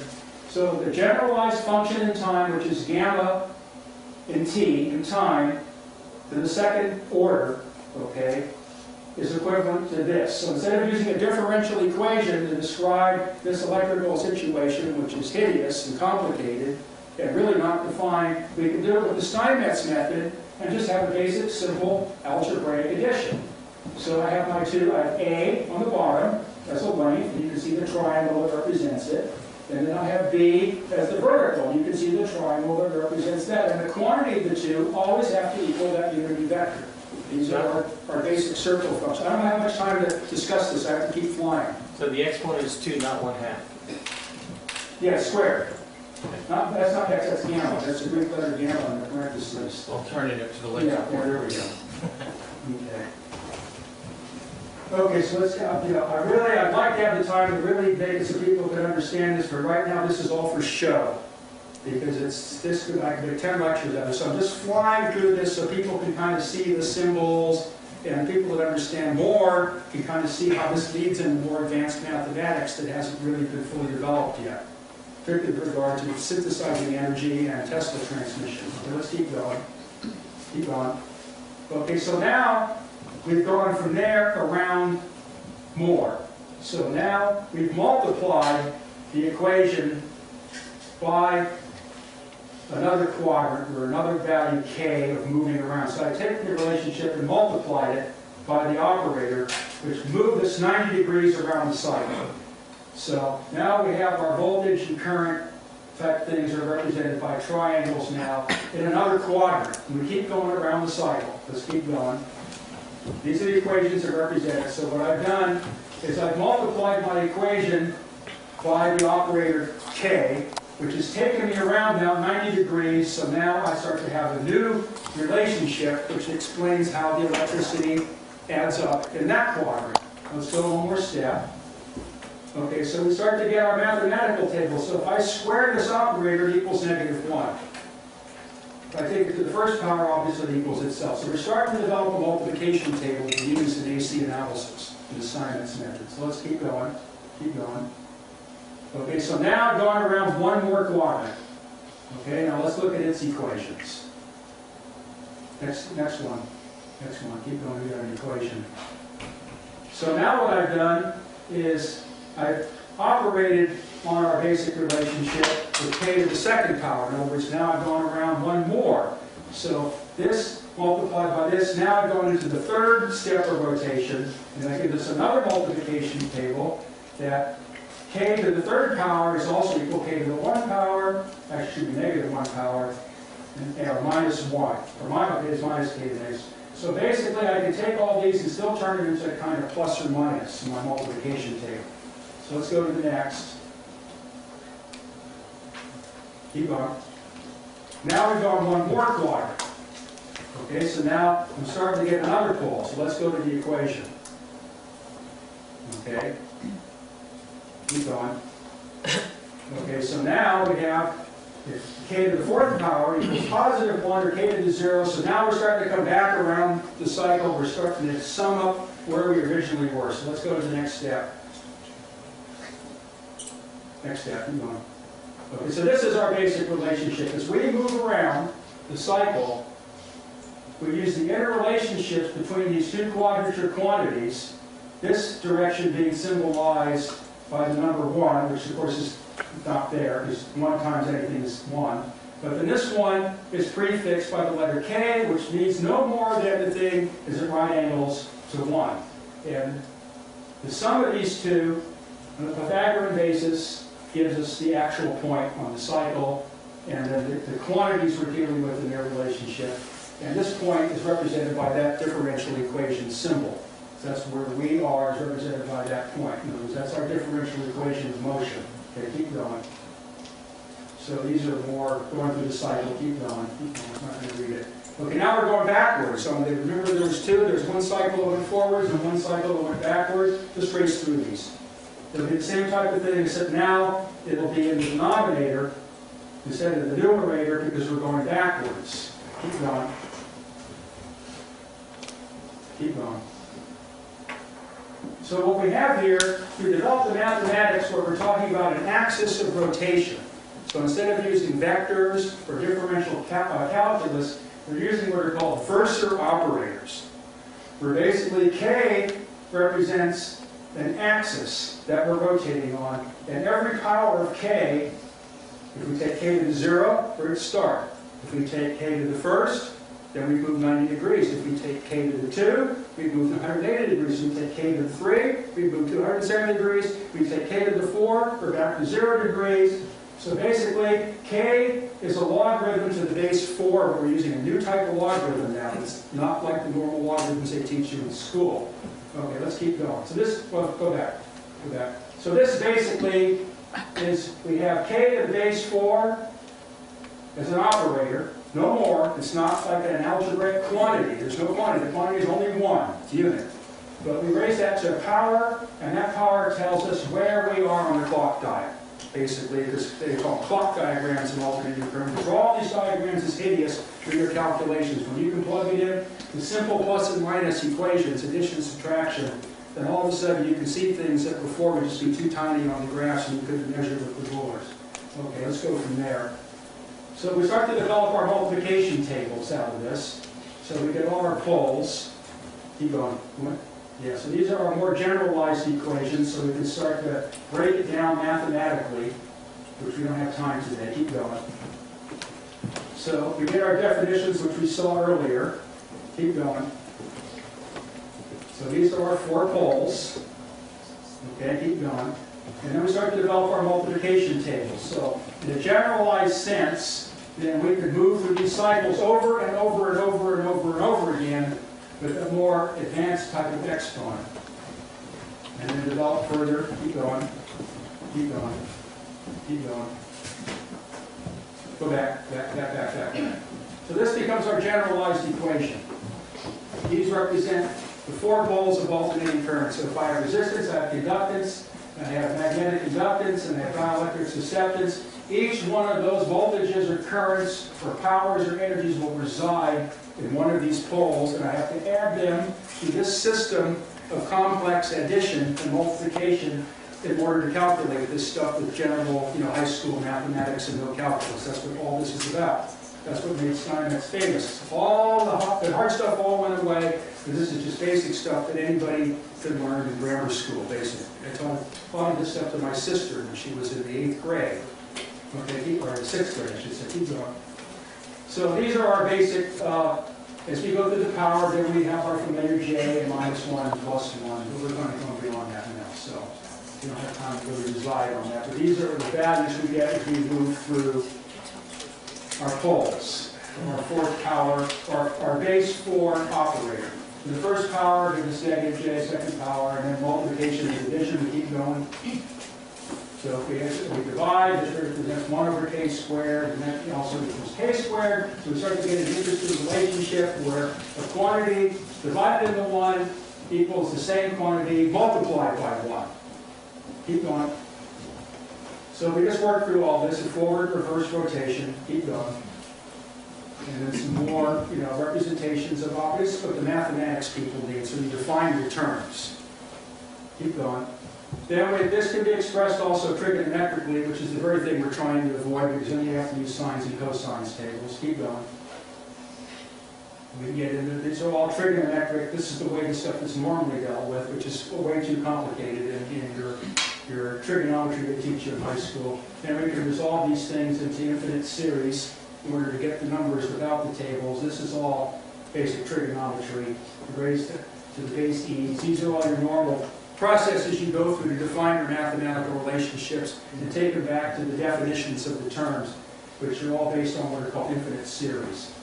Okay, now we're going to expand this out. Okay, now what happens is when I was talking about this cylinder, which had variations in it with respect to time, these are Steinmetz's curves that he made on machines that were starting to produce energy anomalies.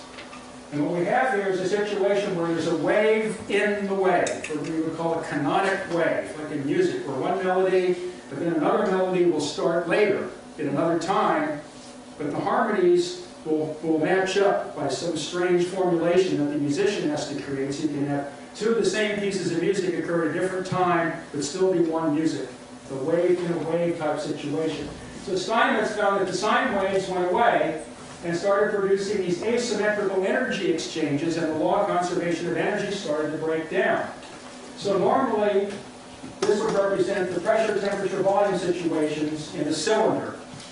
An air compressor, let's say, where there's no combustion or energy being delivered into it. But this would be the curve if now we took the air compressor and converted it into a gasoline engine, where we still have the valves and cylinders, but instead of putting air in, we put diesel in, let's say. And now it's a combustion cycle.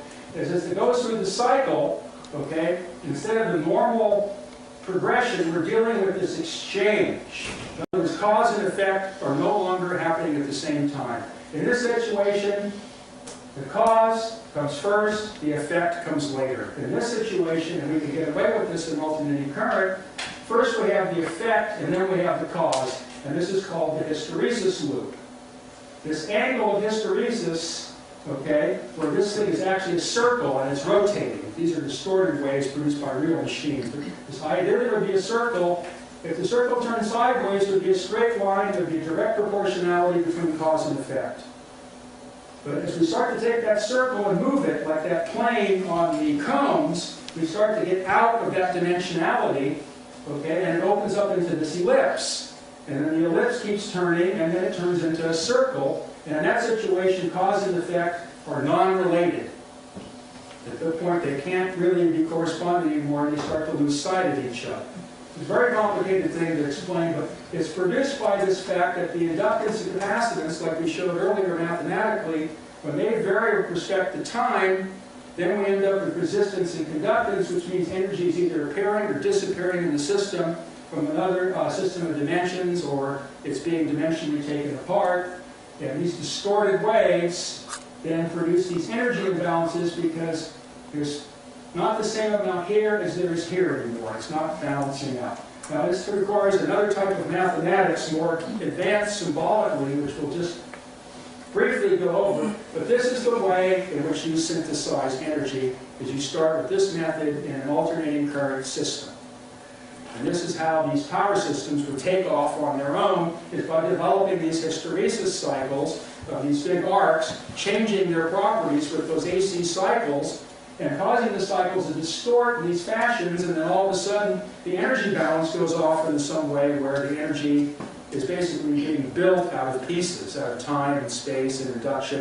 And the various things that make energy are being synthesized by delaying the cause and effect reactions or advancing them and separating from each other. It's very theoretical and hard to explain, but this basically is how this stuff works. This is, if you're going to do it in an engine, if you're going to do it in a motor, if you're going to do it in a static electrical system with coils and capacitors, it has to be done in this fashion. This is basically how you synthesize energy.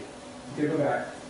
So this is like going from a power consumption to a point of power balance, and then or energy consumption, and then into energy creation. So this is where these machines will either consume energy or they will produce energy, and the law of conservation of energy has to be redefined in this situation, because it appears to be that energy is either vanishing or being created, which requires a new way of trying to describe this to keep it into what Heaviside called the law of continuity of energy. Okay, let's keep going. So you basically have to develop a more complex type of mathematical operator. So this basically is the operator we've been using all along. Is we have a type of logarithm to a base raised to a power, which is symbolized by 1 to the 1 over nth power. N being how many poles do you want to describe in an electrical system, whether it be 4 or 8 or 16 or 32. But conventional mathematics will only work with the even numbers, unfortunately. If you try to use odd numbers, like in three-phase or any of that type of stuff, then all of a sudden all trigonometry fails and a new type of math and a new type of logarithm has to be developed. This is something I haven't finished yet. So we go back into our basic, let's just keep, we'll have to skip over most of this. These are our basic expressions we use, which now we're trying to advance out in a more generalized form. Let's keep going. So we're expressing, go back. So we're expressing now, we have frequencies where we no longer can express these frequencies simply circular or real frequency in cycles per second anymore, but now we're dealing with these spirals and impulses. So now we have to have another type of frequency, which is called an imaginary frequency. And we use our operator, again, our so-called imaginary operator, to combine these two frequencies. So now instead of having, we have a complex frequency now. Instead of cycles per second, the frequency is expressed in decibel cycles per second, or in trigonometric terms as meter radians per second. Because in mathematical calculations, it's always radians per second and not cycles, because that way it works out in the exponential equations. And this is called meters. So if I have a 1 farad capacitor and I discharge it into a 1 ohm resistor, in 1 second, the amount of energy in the capacitor will drop to 1 meter lower than it was originally. So what it is a non-cyclic variation in time, where radians are a cyclic variation in time. And the composite of these is what produces the 8 waveforms we see. Because this one can equal 0, or that one can equal 0, or they can combine in the same way that we were combining the reactances and resistances. Now we can actually work the frequencies. So we're starting to develop now more complex differential equations in order to penetrate these extremely difficult electrical situations, which I just showed you, which are basically unexplainable. But let's keep going. So this, we're getting into our power relations, so let's just keep going. We get to the final deal here, because this is, okay, so this basically is an alternating electric wave. This is 1/2 of the sine wave, and this is a aperiodic electrical impulse. So this wave is moving in radians per second endlessly. This wave is moving in meters per second and tends to go on indefinitely also, but it doesn't cycle. It just keeps getting a half of a half, a half of a half until there's nothing left. So this is called an alternating electric wave, and this is called an impulsive electric wave. So these are the waves that Tesla was using in his research, and they produce a different type of effect. Okay, let's go. Now the important thing is, go back. The important thing is the peak of the impulse is exactly 1/8 of a cycle behind the peak of the sine wave, which shows us our 8-pole relationship that I was going back to in the beginning.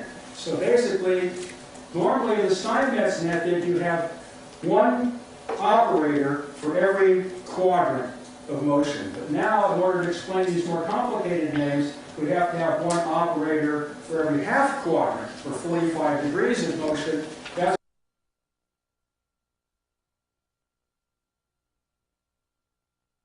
start to see these electrical waves flowing in the system the same way that Steinmetz did when he developed the light second as a way to measure power lines.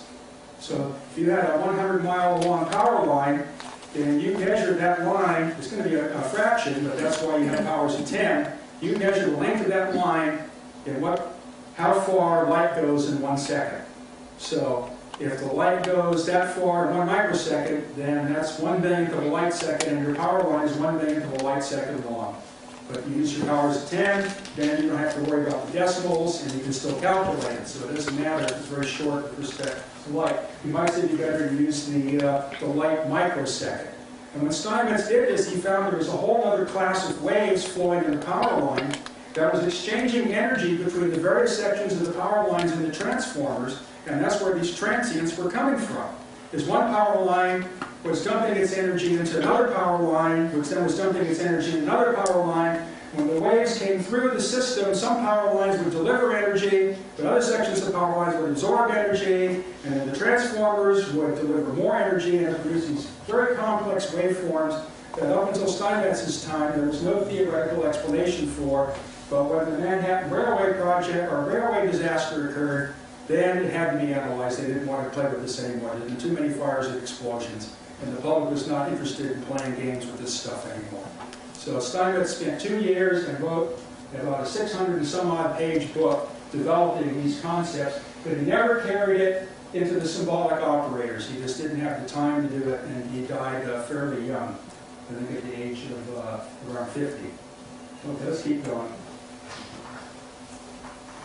Okay, now it's never been developed as a mathematics of symbolic form for space, and Heaviside and Steinmetz all felt it was impossible because algebra is basically a mathematics of time. When you try to take algebra into space, it's normally done with the Maxwell Heaviside equations, which are really useless for electrical engineering purposes. So we have, in order to describe Tesla's electricity, which basically moves at right angles to conventional electricity, we have to come up with a system of space operators that work in a fashion in the way that the time operators did. And as far as I know, I'm the only one that's ever been able to figure this out by working out of the pieces of the people that carried it almost all the way, and they died or lost interest or whatever happened. It's just somehow there was the mind blocks in these early people. They could take it so far, but they just couldn't see the final step. Like in Steinmetz's case, he was harassed by Pupin and all the rest of them to take the minus sign out of his inductance equations and replace it with a positive. In the process, it folded the two waves over each other, and it wouldn't convert to energy, and you had to use non-algebraic means to do it. It was that simple. It was just the minus sign and the plus sign being interchanged, and that was enough. But the mind block was there, but you only can take it so far. All of these people could only take it so far. But the experimenters like Tesla and Thomson were less interested in that, and they just fooled around and used their ideas and created things that worked, but it took Steinmetz and Heaviside to say why it worked and how to calculate it. That was not Tesla's world. Tesla just envisioned the stuff and could build it out of his head. Without Steinmetz, we would have no Tesla. So let's keep going. We'll show this graph. This basically is our generalized flow of electricity. In this case, a more general transmission structure where the power line only has 2 wires. This represents the inside of a transformer coil, which has thousands of wires. As soon as you get into that situation, the electrical field becomes so complex that no one has ever been able to solve it because no one's been ever able to develop a symbolic algebra for it. This is the symbolic algebra. Let's keep going. So we take that element and we put them in tandem. This represents a transformer winding, where this is the wire at the phase lead, and this is the wire at the neutral lead.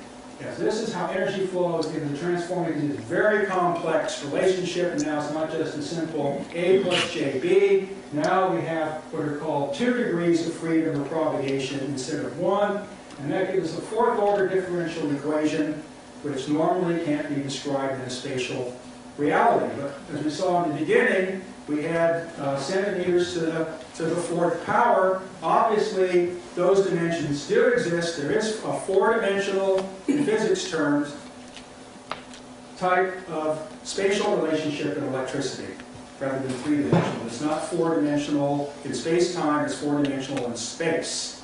In physics terms of dimensions. In my terms, it's only 1 dimension, it's in space. We express it as 1 dimension in space because we're using the number 1 to describe all of our process. Let's keep going.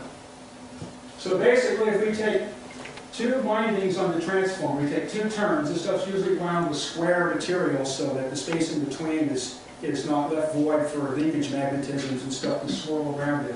So basically, it's bars of copper. So we have a planes here.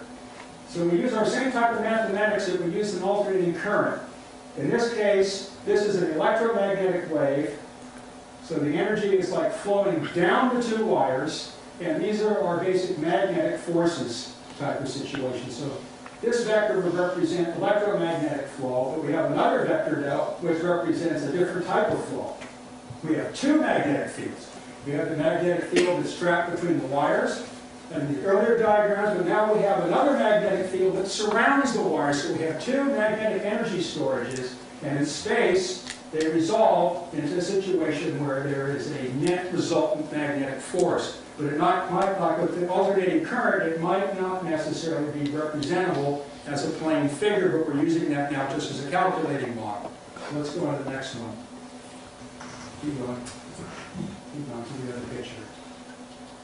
Okay, now this is the electrostatic field rather than the magnetic field. So now we have the electrostatic field whose radial lines stand between the conducting materials. And then we have the one, this would be the one of attraction, but this would be like the one of repulsion, where the lines are going out to other conductors in the system. So now we have two electrostatic fields and two forms of energy storage, and we have a resultant in space of the direction of this field. Okay, let's keep going. So we're starting to explain this now.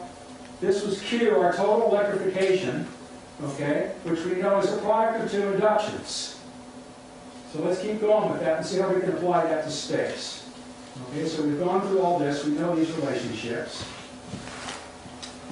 Okay, so we can represent one of them, one quantity as the electromagnetic quantity, which would be the sine of that angle.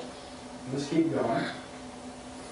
Okay, so we have like an axis here. Okay, we have the dielectric field and the magnetic field, and these are where the two lines cross, as we see in the circle diagrams around the conductors. We've blown this up now into an elemental space, which is so small that the lines appear straight. And these are the actual lines themselves, the little ether particles all lined up. Where these cross, in terms of quantum physics, these are what are called photons. Okay, and they have specific sizes, and they represent Q, the quantity of electricity dimensionally. So these photons are the electricity, and they're basically in physics, they're energy multiplied by time, they're not energy. And we saw that if we take the rate of change of the electrification Q, this growth or decay, that represents the energy. So energy can go back to or come out of the electrification without defying the law of conservation or law of continuity of energy. It may defy the law of conservation of energy, but not the law of continuity of energy. So we're expressing these things the same way we did with the other operators, but now we're in space, we're stuck to a different set of constraints. Okay, keep going.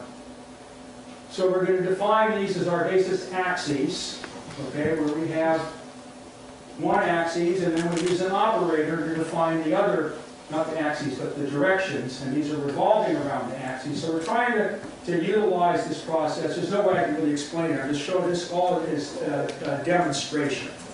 So each one of these things, we're talking about 10 or 15 talks in here. But I'm just trying to give an overview of electrical theory and science and how it works. So let's keep going. So again, we're familiar with how this process works. So we have a quantity of electricity Q. This means that it has a direction in space. So we have one quantity, which we'll call the non-electromagnetic quantity, or the Tesla quantity. And then we have the other quantity, which is called the electromagnetic quantity, which is called the Poynting vector, after another scientist whose name was Poynting. Good name if you're into vectors. So keep going.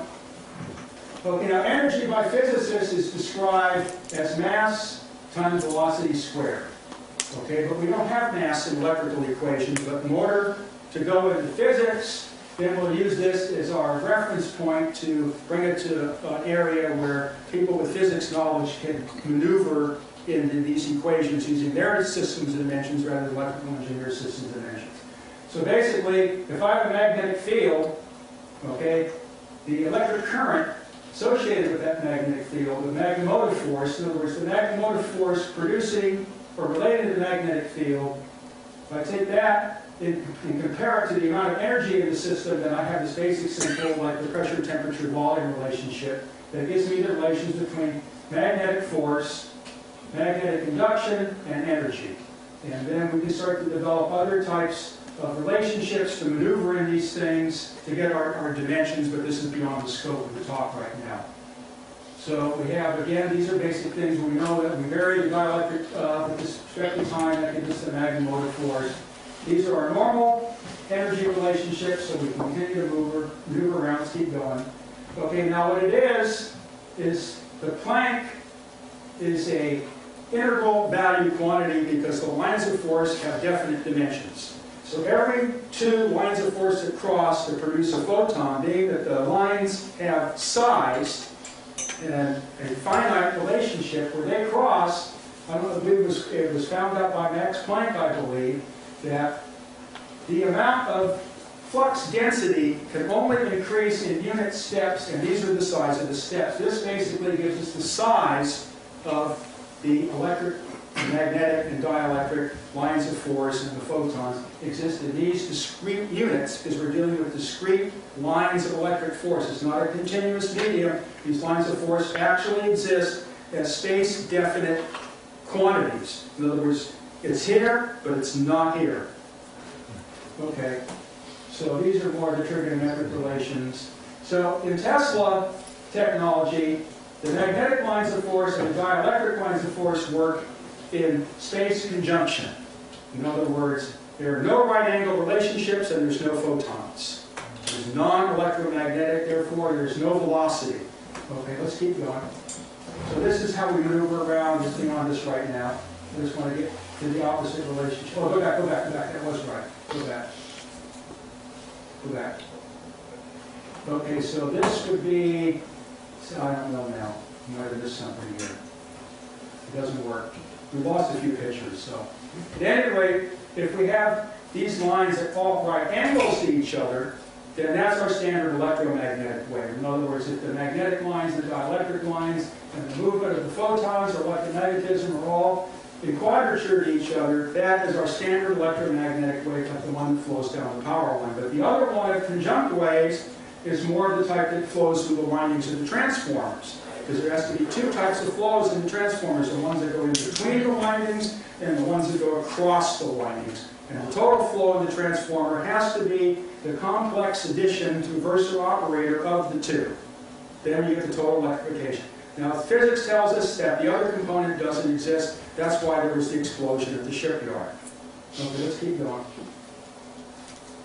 So this is the movement inside the transformer. This is the primary winding, okay, which let's say is 12,000 volts, and this is the secondary winding, which is 120 volts. So the metal is broken up fine on one side and coarse on the other. In this case, it would be 1, 2, 3, 4, 5, 6, 7, 8, and 1, 2. So it's a 4-to-1 transformer. So this would be a 440 to 110 volt transformer. So we have the flow of electrons, which represent the resistance, dragging along with the wave, heating up. And then we have the flow of energy, okay, which normally goes between the wires, which is electromagnetic. Okay, so the electron flux moves along with the energy flux of electromagnetism, but we also have mutual induction and mutual capacity that carries energy from this system of conductors to this system of conductors, and those lines of force are all conjunct.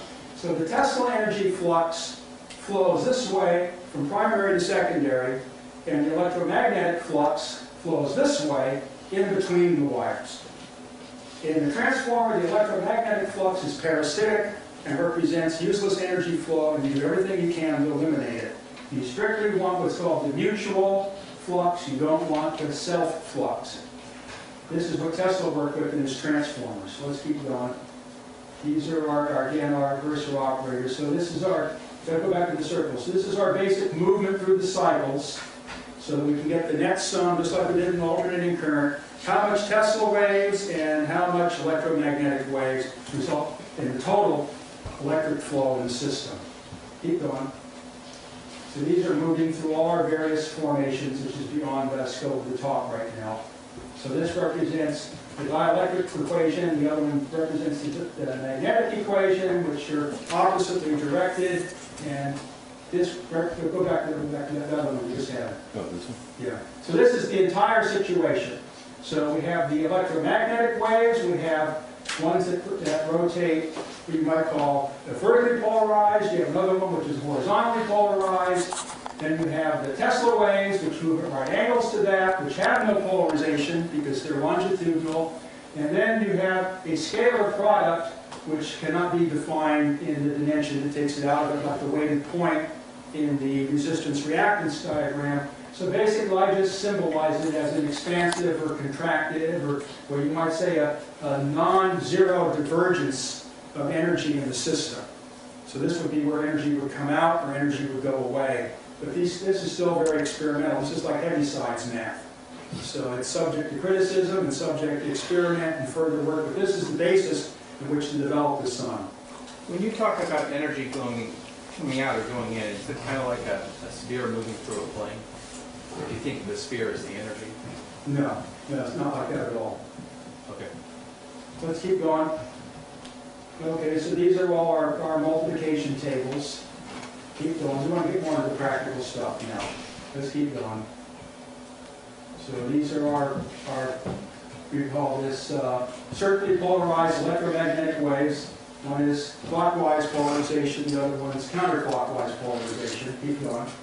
These are our longitudinal waves.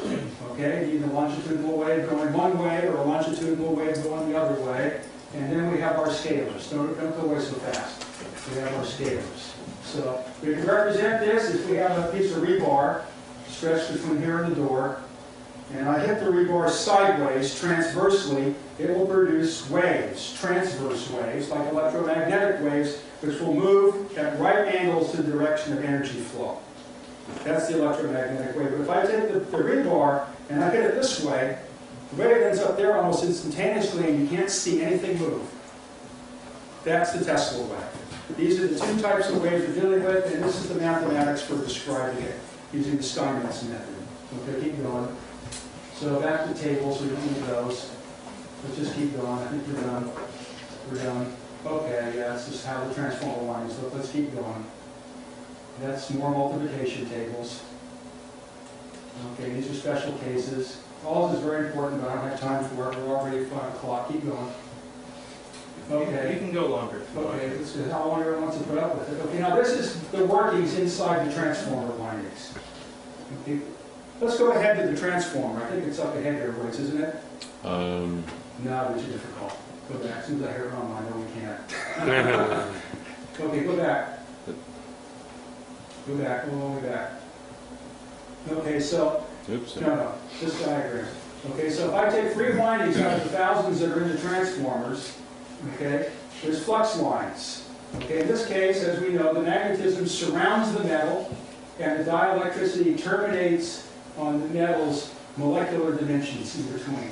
These cross at right angles, in this case. So we can represent this as a basic electromagnetic condition, which represents the flow of energy at right angles to these lines into or out of the paper. That's the electromagnetic power flow in the transformer. Let's go to the next one.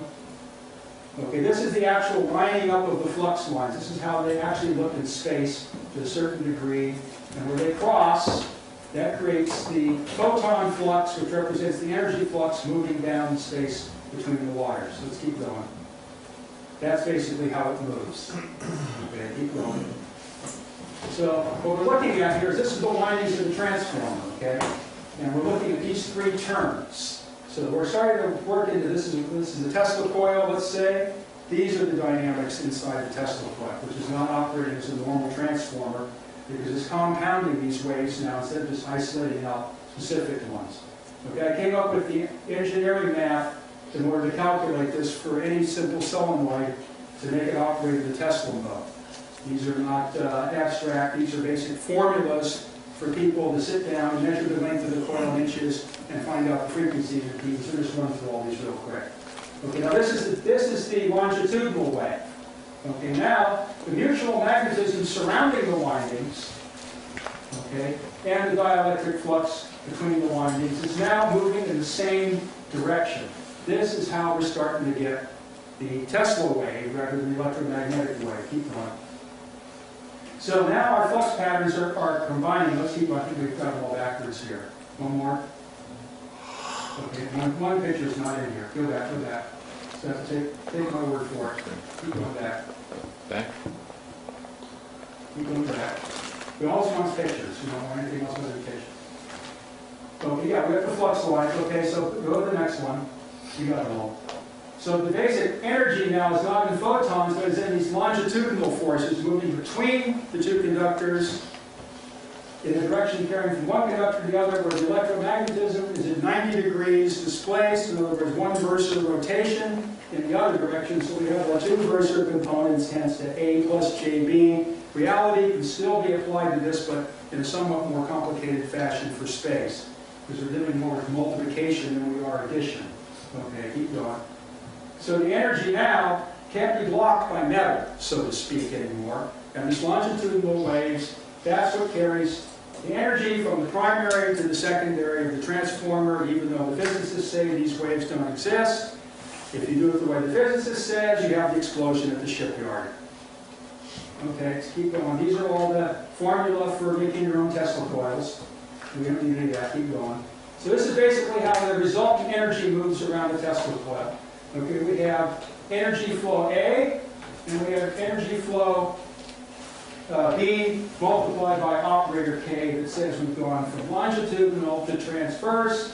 And if we take our resultant, then that means that the flow of power around the coil will spiral, and therefore the velocity of light will no longer give us the right results because we're no longer flowing in between the wires, but now we have a composite flow. So that way, it appears that the velocity of light is being exceeded in designing the system. Even Tesla wasn't fully hip to this because he had so much goop around his coils. It pulled the frequency down and made it appear, but in his hollow spring notes, you finally see that he was getting frequencies of oscillation higher than we would calculate by saying the energy moves around the coil with velocity of light. But he never mentioned it, but it's in his equation. These are all standard formulas. Standard formulas. Standard formulas. Okay, keep going.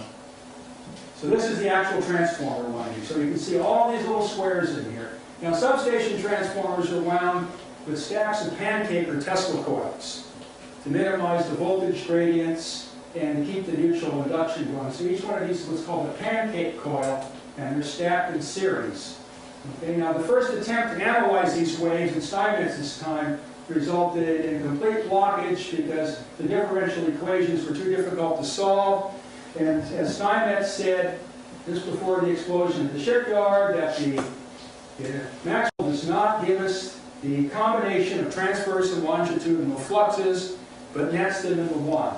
Okay, now the guy who wrote this book, Bewley, I was lucky to get this in high school, and this was my first exposure to the differential equations and the idea of non-electromagnetic waves, but he didn't get it worked out because he went from Steinmetz back to Maxwell and Heaviside, but nevertheless you get your first taste of the math. Okay, let's keep going. Keep going. So these are our various things we were talking about. Keep going. And this is his model of the inside of the transformer, which is not correct, but it starts to develop the theory. Keep going. So these are all the forces and all the geometrics and the dimensions of our thing. We keep going. And it finally developed into our differential equation. Okay, so this differential equation tells us again, we have, in physics term, we have 4 dimensions of space. Okay, the problem is using the Maxwellian term, this term, centimeters cubed, or 1 centimeters to the -3rd, because it's in the denominator, keeps appearing in the equations. This is the missing element that splits the magnetic fields. And we'll get into this a little later. Let's keep going. So how would you like to solve that? I think my stuff's a little simpler, don't you? But this is how you start to really get the physics of the matter down. Okay, keep going.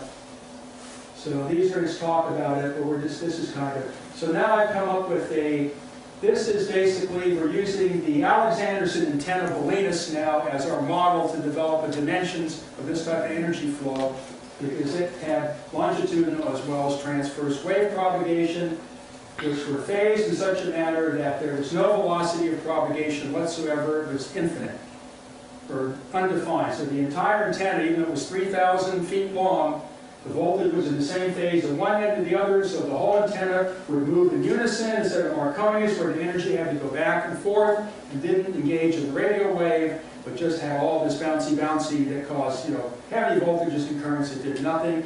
Alexanderson eliminated the electromagnetic wave and kept the longitudinal because you wanted to transmit out into space, not from end to end of the antenna. A very significant invention, and the implications are stunning. Okay, keep going. We want to go to the math.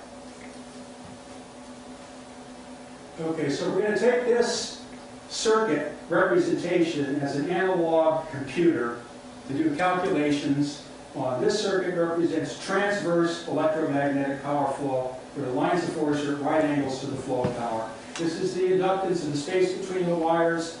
This is the capacitance of the space between the wires. These are two wires like the ones we showed on the telephone pole. Okay, let's keep going. Now we have an inverse relationship. This is a longitudinal or a Tesla type of way. This is like between the transform. We have the mutual magnetism between the two windings, primary and secondary, and the mutual capacity between the two windings. And now the energy is being carried where this way would be the electromagnetic. Go back to the previous one. Okay? See the same physical relationship. Okay, now go back to the next one. It's the same thing but turned 90 degrees.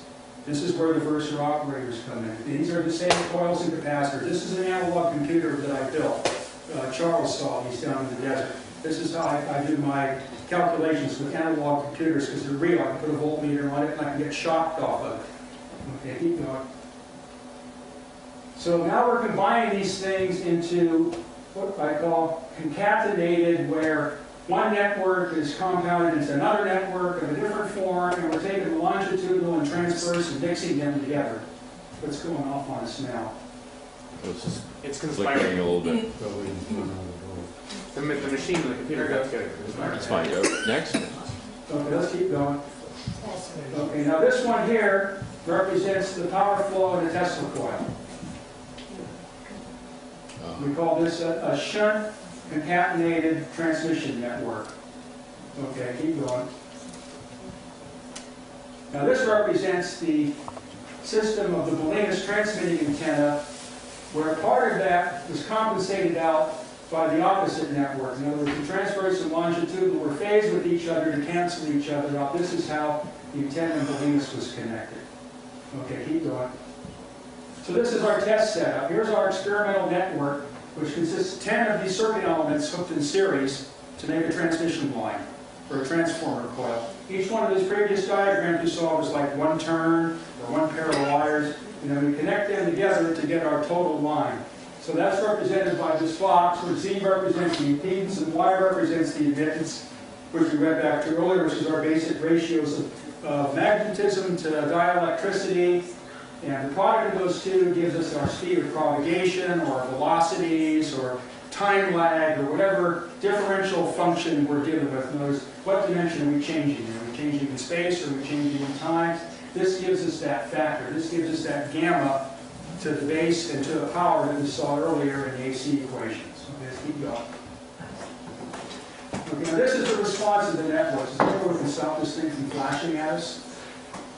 Or is it like everything else? Is it digitally out of control? Pretty much. So color wavelength type is out of phase, right? So that's why I really encourage the complete dumping of all of this digital technology. Like I said, the machine's conspiring. That's the whole explanation right there. They know you're analogic. As I walk away. You want to see there a lot. This was called nano-nemesis. It's built into all digital technology. It's deliberate. It's a Trojan horse. Try the laser pointer again, third time's the luck on that. Well, I guess we have to live with it. Now, if you push any more buttons, it's over. It's tempting us to do that, okay? So let Demi play with this. We'll just cater for it. Okay?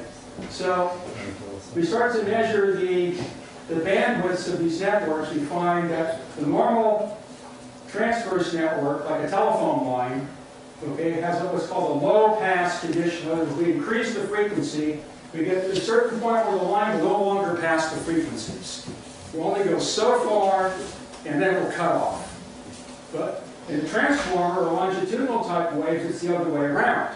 Okay, if the frequency's low, it cuts off. But as the frequency raises, then it comes up to the ability where it can operate. So we have two complementary types of waves. We have one which we call high pass. In other words, the highs are passed and the lows are cut. And we have one that's low pass, where the lows go through and the highs are cut. This is standard electronics technician terminology. Okay, let's go to the next one. Okay, now we find that these things generate harmonics, but now the harmonics are not simple multiples anymore, but are complex. These networks develop harmonics that are distorted so that we have a complex type of situation, more like musical chords rather than just simple harmonics. So this network here, none of these are in order, everything's all mixed up, which is just making it hell. This represents a complicated harmonic pattern of one of the networks. This one is the longitudinal network. So our harmonics basically are backwards in this case. Let's go to a forward one because I can't explain something without. Okay, this is our normal harmonic deal. Okay, so we have the fundamental, and then we have the next harmonic above that, and the next harmonic above that, which are progressively weaker and higher in frequency. This is a standard overtone series for any type of dynamics, like a guitar string or any of those type of things is explained in this harmonic situation. Okay, let's keep going. We'll go back. Let's go back. Go back. Go back. Now go back. Go back. Now the longitudinal one, the harmonics are backwards. So instead of the third harmonic being 3 times the frequency, the third harmonic is 1/3 the frequency. Now this is something completely unprecedented in electrical network theory. It's a backwards harmonic slope. Okay, keep going forward again. So those are our 2 harmonics.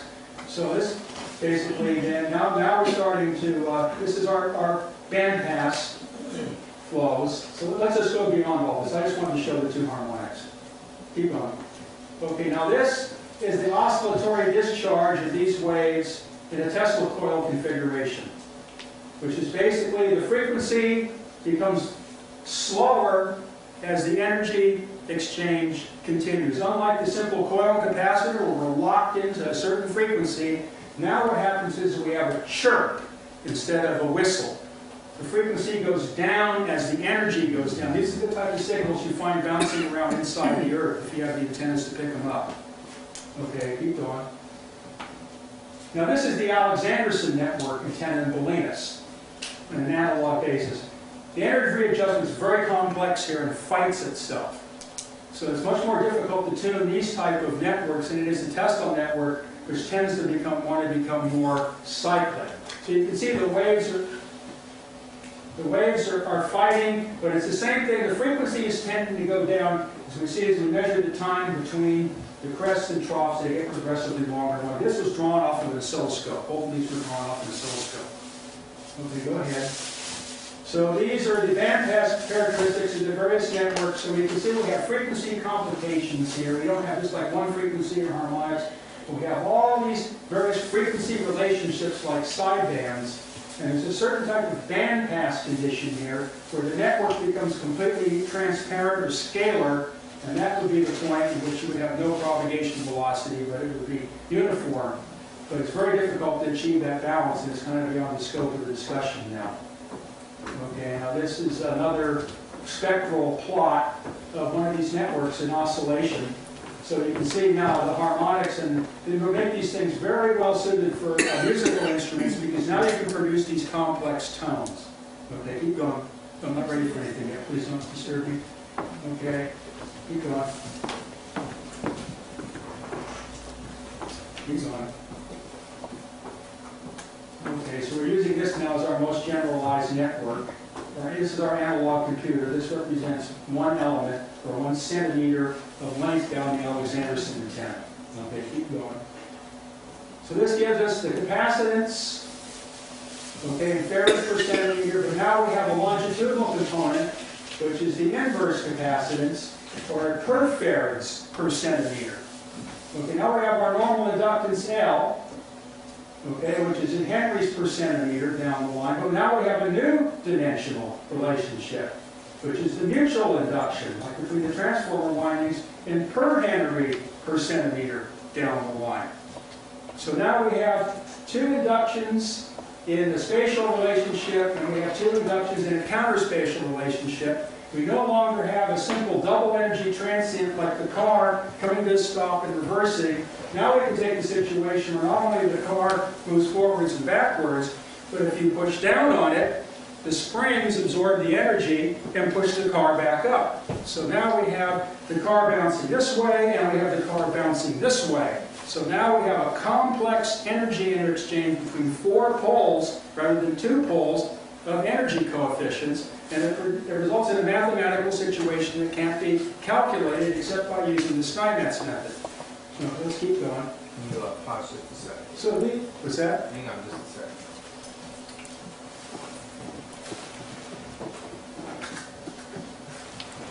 try that laser pointer.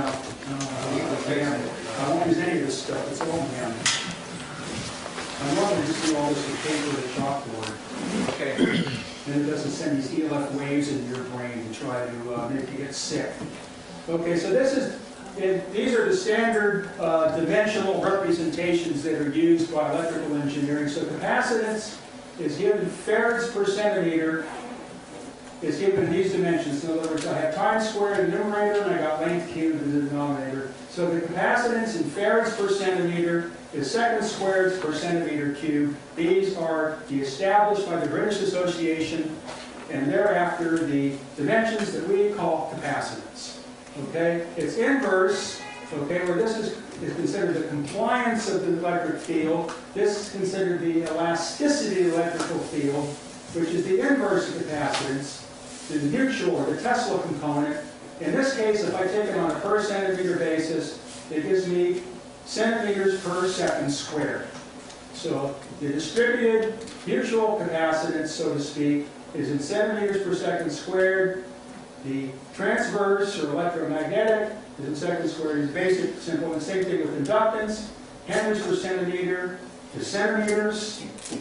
And mutual inductance, if we remember we saw this in the Bewley equations, is 1 over centimeters cubed. This is the missing link. This is what took me 20 years to figure out.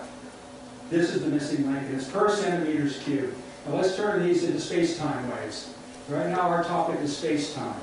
Okay, this is a little clearer representation here. Okay, keep going. So now we start to combine these things to develop our differential relationships, which is beyond our talk. Okay, this is kind of how they look. We can't get into this right now. Okay, keep going. We're arriving at something here. Okay, so now, go back. So this gives us two waves now. We take our standard electromagnetic wave, LC, which we've seen in the past in this presentation. Okay, that gives us time squared divided by length squared per second squared per centimeter squared, which equals 1 over velocity squared, which is 1 over the speed of light squared. So the conjugate relationship, or the denial duality of these two fields, produces this velocity of light ratio. So whatever the velocity of light does in this place, this inductance and capacitance in ether will sum up into that relationship and basically give us the inverse of velocity. In other words, we have miles, instead of miles per hour, we have hours per mile. We just turned it upside down because that's the way it works out. Okay, but now we have the Tesla component, the mutual inductance and the mutual capacity. Okay, now we have a velocity in counter space. So now the dimensions of length are connected to the dimensions of time as a product, which of course can't be. So basically, our length now is counter space. So what we have, where the speed of light was upside down, we're also upside down in this, but that's just the way that the equations work. You can't get around it. So now we have a wave that flows in space on a centimeter basis, and we have a wave that flows in counter space on a per centimeter basis. So these are our two waves. This is our electromagnetic wave, and this is our Tesla wave. And this is the dimensional expression of these. We call this a velocity and a counter velocity. And the sum of them two will annihilate the velocity and give you a situation that has space scalar and there's no variation, infinite velocity. Actually, the power companies use this. I don't have time to get into the detail. Let's keep going. Now we also have a different type of wave where this is the distribution of the two electrostatic fields. There's no time variation because their energies are the same type. So basically, it just varies on a per centimeter basis that goes down the line. It's a curve that just gets weaker and weaker and weaker, or stronger and stronger and stronger. And it's the same thing with the magnetic. So basically, if we abolish the Heaviside Maxwell concept completely and go to the J.J. Thomson concept, and Steinmetz came to a similar conclusion, there is no electromagnetic waves, and there aren't any of these other waves. What it is you have an electrostatic field propagating down the line, you have a magnetic field propagating down the line, and it's only the apparent superposition of them that gives you the velocity. That's why you can't see the stars or the sun in outer space, okay? Because the fields are not co-joined. The reason why the wire exists in the electrical system is so the magnetic field can exchange itself with the dielectric field. It's there strictly as a translational type of item. It's not there to conduct the electricity, it's there to translate the electricity. Okay, let's keep going. So then we have our heavy side relationships and frequencies, and I think we've gone beyond all this now. If anybody's got the steam, we can go one more step or we can close it here, because they're important mathematical concepts, but I have a more a readable explanation. But I think really we should cut it off at this point. So this is the point I wanted to get at.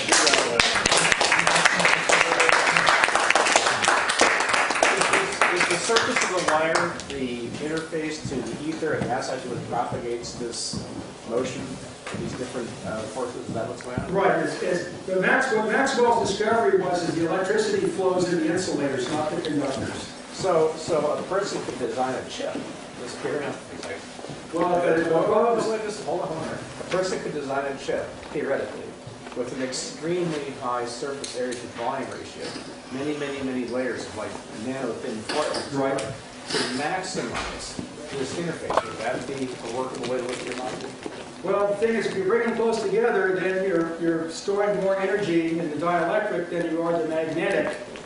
But the ratio of the two always has to equal 1 over the speed of light squared if you're doing the transverse waves, so ultimately you might not accomplish anything. Where I was going with this was to make a superconductive, or something that appears to be a ultraconductive item, that instead of being a wire or a square would be a bunch of foils in parallel. That would be foils. ultra-reflective.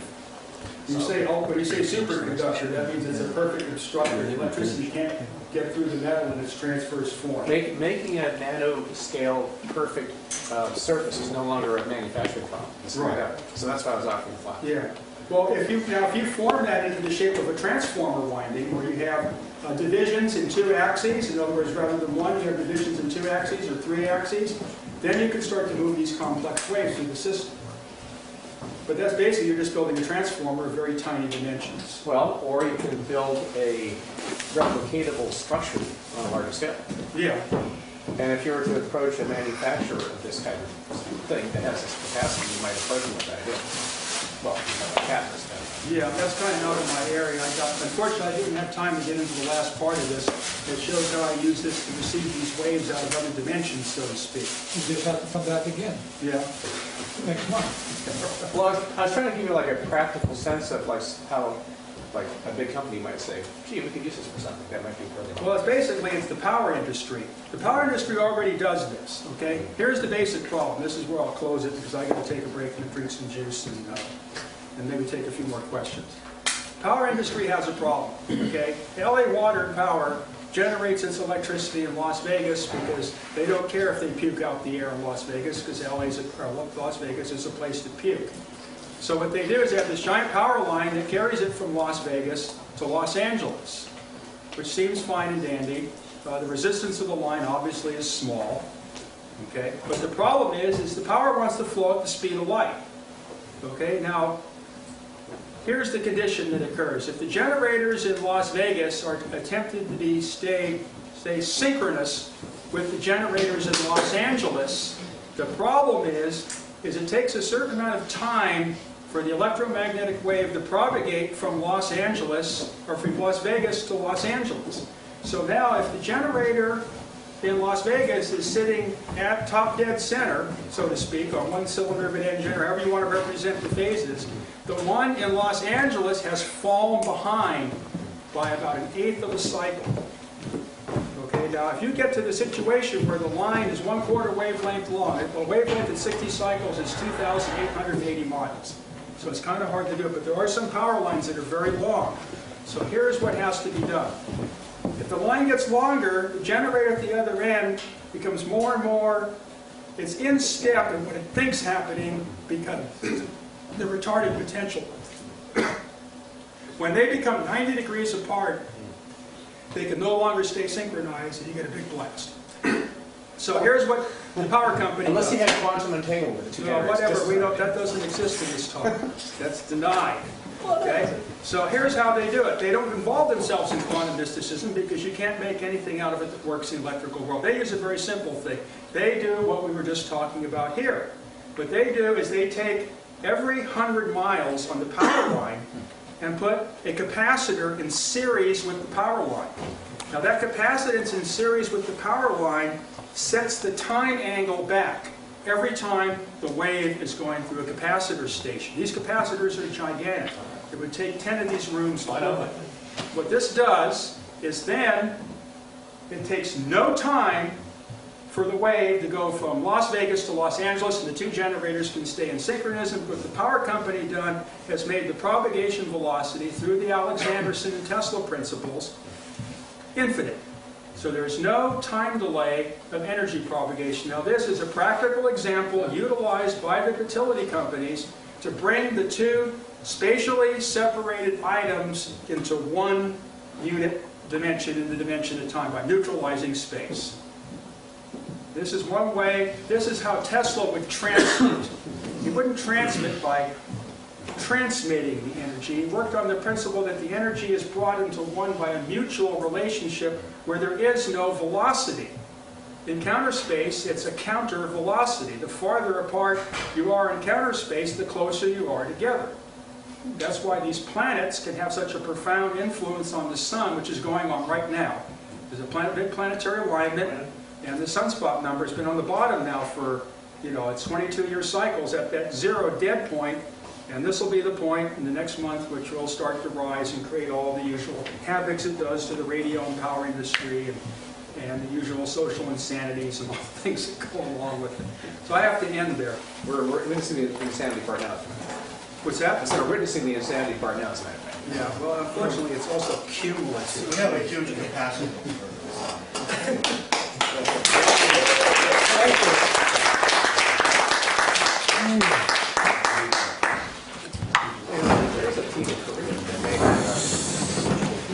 Oh my gosh. So that's the last tape, I would assume? Yep. Okay. We're taping this here so we don't forget it. Okay. Oh, man, that was a workout. Yeah.